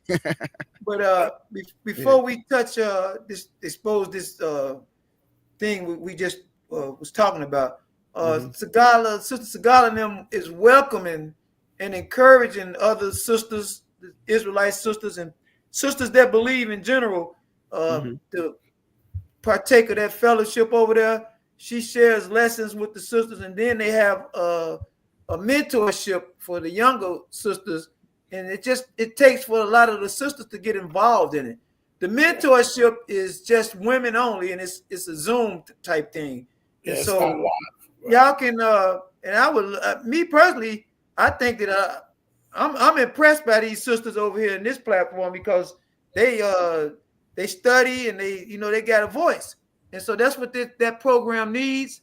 And maybe y'all can reach out if y'all are interested to K. Judah, and y'all could get in touch with Sagala, and y'all could all meet up, because like I said, it's just women only. We don't have no parts of that. The mentorship, the Bible study is a little different. We be in the chat, and if men are to, they want to comment and it's respectful, that's welcome. But if it's disrespectful, then they're gonna have to deal with the brothers that's in the chat. K Judah be over there all in the chat, all we be in the chat paying attention. So our women is to be respected and protected and feel safe. And so what I'm saying is it's another safe space for you sisters to fellowship and reach out and do things like that. Now, let's deal with this Islam thing first. So we know that it's a teaching that is going on that Abraham is the father of the three great monotheistic religions. This is what they're saying, right? That somehow Christianity is a separate religion, right? Well, we'll deal with that, Sister Oracle. If anybody, trust me, we will deal with that. But that's great. That's great. You put that on the screen. It's definitely not. We know a lot about that. Trust me. And so I'm gonna share that with all of y'all if y'all want to learn about it more, a little more things. So they saying that the three great monotheists, Christianity now is another great religion. Islam is another great religion, allegedly. But Abraham, who was born 1,948 years after creation, we all can trace that easily through this timeline. It's not nothing difficult. And so his son Ishmael was born 86 when Abraham was 86 years old. So now I'm calling on y'all to tell me to do the math on this because we finna find out some things. Ishmael is allegedly the founder of Islam. Allegedly, this is what everybody says. So 1948 plus 86 equals can we go to Genesis chapter 16 real quick? Yes, so y'all can see I'm not making this up. It's no manuscripts. I'm going to say this because I just said the day earlier, it seems like they season getting ready to come up where they get some teachings out against him. And this is just confirmation of that. And so they have no manuscripts that are in BC times. That's one thing I'm going to say. Mm-hmm. Look down at verse 16, I believe it is. Absolutely. Let's get some of this. This is Genesis chapter 16 and verse 16. And it reads, and Abram was 86 years old when Hagar bare Ishmael to Abram. So Abram was 86 years old before Ishmael, when the year Ishmael was born, according to the timeline, right? Mm-hmm. That brings you to 2,034 years after creation. Now, watch this. What was Abraham doing before Ishmael came on the scene? Look at Genesis 14:13. He had to have been doing something. Y'all know Jubilee says, we're going to go to Jubilees too. We got Jubilees on this app. We're going to find out what was really going on. Look at verse 13.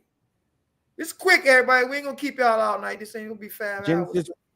It came up, so we got to deal with it. We ain't ducking no wreck at all. None.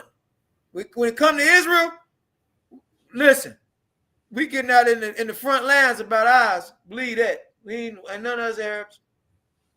we got cause space. They did us worse than the Christians did. They season getting ready to come up. They dealing with the right ones. Come on.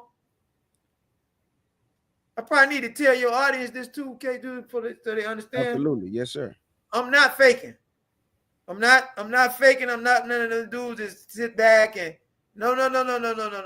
We can go live at any second with who they want to talk about this. Come on. Verse 13. Genesis chapter 14 and verse 13. And it reads, and there came one that had escaped and told Abram the Hebrew, for he dwelt in the plain of Mamre. Let me ask a little question, K-Dude.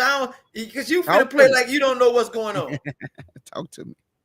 Why don't this say Abram the Muslim?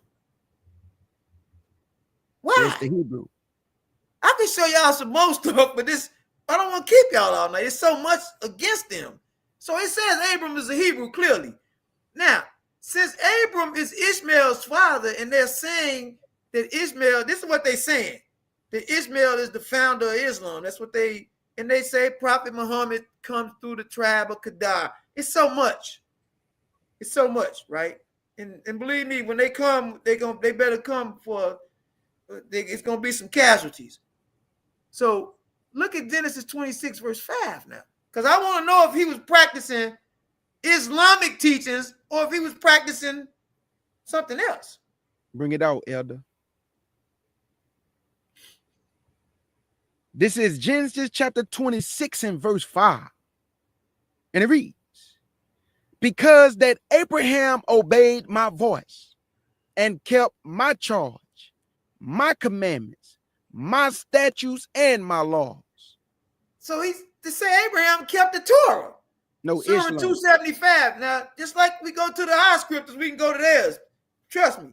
Surah 275. The Torah is tampered with. This is the Arabs. This is what they saying, right? So now they, instead of us being in Deuteronomy 28 above, only above and not beneath, it's them above. They enslaved us in East Africa. Their favorite weapon of choice was to castrate the male Israelites. After they chased us out from our homeland and chased us in the various parts of Africa. This is their weapon. But a lot of people don't want to talk about it. Guess what? Come on, K. Judah, or one of the platforms we on with some foolishness. We're going to be ready to dance. Absolutely. This just a little bit. Now go to Jubilees because I want to show y'all something. They say the Torah, they can try to make something up. We got ancient manuscripts. The manuscript we're getting ready to read from has been dated to the 2nd century BC when you're going off the Dead Sea Scroll catalog. Watch this. This is Jubilees 12 now. Because y'all have to see this, verse 25 down. We know where this stuff at. We tell you we ain't faking. I don't got no notes or none of this stuff. This y'all why right here. I love it. Jubilees, chapter 12, and verse 25. And it reads, and the Elohim said, open his mouth and his ears, that he may hear and speak with his mouth, with the language which has been revealed. For it has ceased from the mouth of all the children of men, from the day of the overthrow of Babel.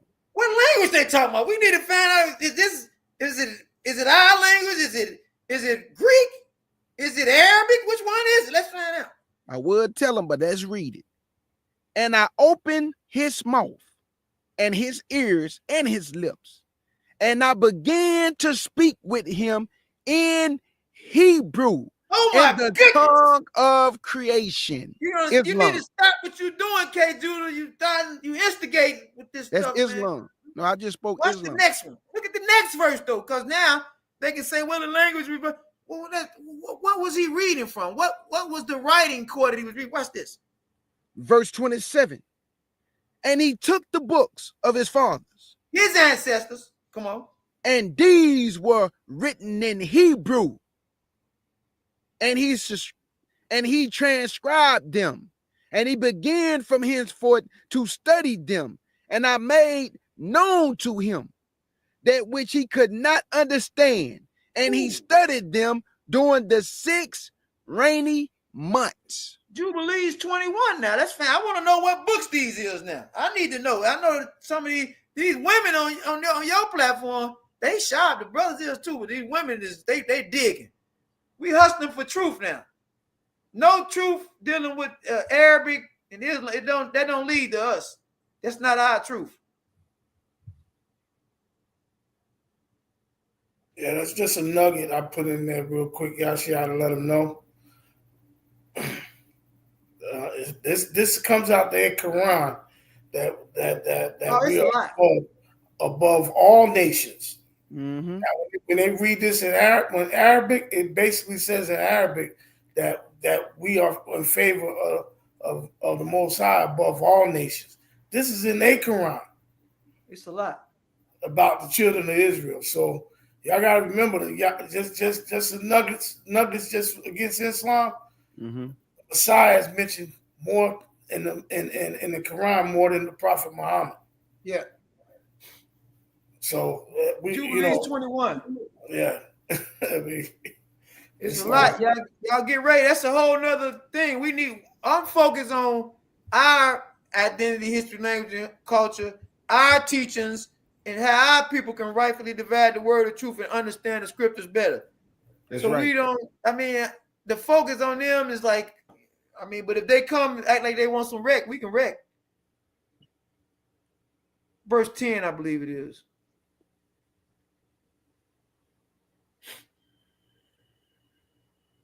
Jubilees 21 and verse 10. And it reads, and eat its meats on that day and on the second day. And let not the sun on the second day go down upon it till it is eaten. And let nothing be left over for the third day. For it is not acceptable, for it is not approved. And let it no longer be eaten. And all who eat thereof will bring sin upon themselves. For thus I have found it written in the books of my forefathers. But my what? Say that again. Read it again. For I have found it written in the books of my forefathers and in the words of Enoch. Enoch, a Hebrew writing, come on. And in the words of Noah. A Hebrew writing, both in the Dead Sea Scrolls, the book of Enoch, the book of Noah, both of them in Hebrew. So now, since Arabic wasn't even the language then, nope. I said that already, and the original Quran wasn't even written in Arabic. Nope. Don't get us started. We're going to leave it alone. We're going to cut it off right here. People can see what's really going on now. Ain't no attestations to nothing written in Arabic, revealed in Arabic. In fact, I'm going on the record saying this. You're not going to find in no ancient manuscript, nowhere on the face of this earth, Islam, the word Islam, written in any ancient manuscript before 610 AD. Now, prove us wrong, and I'll be the first to apologize. We want to get off. I want to share something with y'all because it's personal. It's coming. It's coming. I can see it. I don't want y'all to take this the wrong way, but it's kind of personal with me and Yashia with Islam because, no lie, we seen, was it 100 and something at least convert to Islam in prison. Because of Christianity, the we trying to pull them. We on the rec yard trying to, reason with the brothers, and we seen like it just grieved our hearts. Someone was so sad, and they all converted to Islam. So that's why we got a personal thing, and I know we shouldn't be that way, but we shouldn't serve other gods either, and then so it's a little personal with us because Christianity let it go down like that when we could have helped out, and they kind of like shoots us away. And because of that, Islam got a hold of them, and all them brothers left Christianity. There's 100, some change just left, and it grieved us bad. So we're a little biased with Islam. We do have issues, so we don't want to just go in on them. But the season is coming because I got a lot of friends that's Muslim, and they be on Facebook saying stuff, and so we need to just digress. Yeah. I just want to say this before the elders get off. I want to thank y'all for y'all dedication, y'all humility, y'all passion, y'all love for the nation, love for people. The fact that y'all come on, man, and edify the nation with things that are new, things they never heard, things they can take, write down, study, and help their own families out and their circle or their ministry or their platform. So I thank the Most High for you brothers, man, because y'all bringing a different perspective and also a breath of fresh air for our people to, really be dedicated to this word. Because like I tell people, you can't get a Most High 5 minutes, 10 minutes, 20 minutes. You got to really eat this book. And that's what he say, seek out of the book of your Elohim and read. So you can't be a regurgitator. You have to read for self also and fact check what you're being taught. Because if not, you can be told anything and be led astray. So thank you, brothers, man. And love y'all with the pure heart. Facts. Love you too, my brother. And y'all be safe. Everybody, shalom to the chat. Shalom to all the sisters in the chat. Shalom to all the brothers in the chat. Appreciate y'all. Already, man. Thank y'all. Already. And the brothers was right about the sisters. Arka, Eve, Nama, Amina. Let me make sure I name everybody because I'll get it when I get off of here. August, Eve, Nama Real, Amina Coleman, and I think that's yeah. No, I'm missing somebody. I gotta say all their names. Boy, they gonna slaughter me when I get off of here. August Dreams, Nama Real, Arca 007, Sister Eve, and Amina. Okay, there go 5. And my brother Monster Moshe and the Bison. So they have helped me tremendously, family. I'm telling you, a small circle can make a great impact. Don't think you got to be in the, come on, don't think you got to be a lot of people around you now. It's just who you got around you. That's right. It's just who you got around you. And you got the right people, I guarantee you the impact gonna be tremendous because Yah loves small numbers and he do better with small numbers because he gonna get the glory. If it's big numbers, then they gonna think they doing something and they're gonna kick him to the side. But he always do great things with small numbers, so you know the victory came from. That's how you know it's Yahweh when it's small numbers. But them big numbers, boy, everybody get the boasting and bro, oh, look what we did. No, partner, look what he did for you. So I just want to thank all my sisters, man. And like I say, even over there on the Elder Barrel Walking Elder Yashiana platform, Nazarene Hebrew Institute Technology, the sisters over there with the Hebrew and the scriptures and just how sharp they are, learning from Elder Barrel Walking Elder Yashia. And now we coming together and we all learning, it's just a beautiful thing, man, to see how people just you could be doing anything in the world and you here on this night being edified by the truth of your Father and your King. So I thank you, Israel. I love y'all. I bid y'all speed. Y'all enjoy the rest of y'all night. Elder Yashia, Elder Bear Watt, enjoy the rest of y'all night. And thank y'all, man. That's all I can do. I really appreciate what y'all doing. Thank y'all from the heart, man. All right. Ahab. Love y'all. Ahab. Shalom. Already.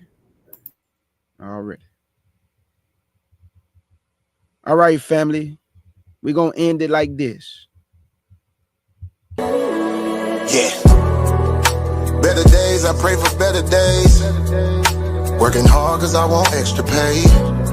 Talk to them seeds, but you must demonstrate. Cause it's your ways that they gon' imitate. Non-violent. Sometimes I wish I would've went to college. Frown proudly. Cause where I'm from, they hate you when you smiling. Your face should be your gun. You can't leave home without it. The children being grown cause all the parents acting childish. You show them your reality, I bet they doubt it. You tell them all about your dreams, that's when they out it. Your own blood.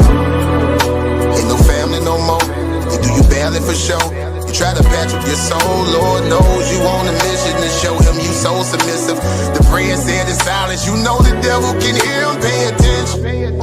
Know the war's within, how much time do you spend? Try to balance your zen, then again, losses is lessons. You tell me you trying to win, we know about saving money. You tell me you trying to spend that blood on it. Sweat, tears, you put that love on it. Your best years was just a dumb moment. You tired of going hungry, can't deal with fake making your life lonely. Your lack of faith that left your soul boning. But you gon' work and you gon' strive, do what it takes to survive. What is truth, what is a lie? You know that war's inside. Some get draped into the fake, they don't know what to decide. Wrong choice, meet your demise, keep that between you and I. You realize, some people you gon' let go, you visualize. The things you need to feed your soul is on the rise. They not gon' wanna let you go, but it's alright. It's cool to the berry was gonna grow. Went from wrong to the right and to the dark to the light. It was a hell of a fight. You give it all your might. Gotta hold on tight and you stay strong and precise. You fight the war that's inside, cause it might change your life. Wrong to the right and to the dark from the light. It was a hell of a fight. You give it all your might. You just hold on tight and you stay strong and precise. You fight the war that's inside, cause it might change your life. I ain't the person that I used to be, so what I do today ain't things that you used to see. Stay the same, no, things change usually. Some folk I may know might get reintroduced to me. Yeah, I ain't the person that I used to be, so what I do today ain't things that you used to see. Stay the same, no, things change usually. Some folk I may know might get reintroduced to me. Yeah.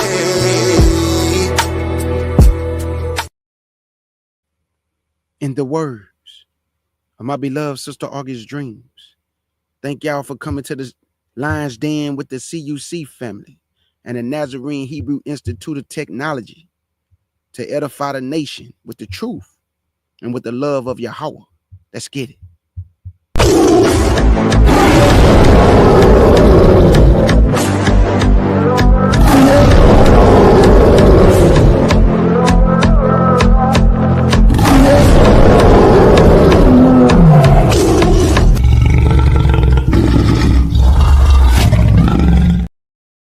And I can't name everybody, but I want to also thank my imam.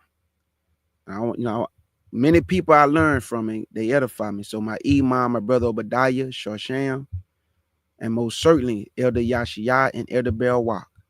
And we want to say, Shalom.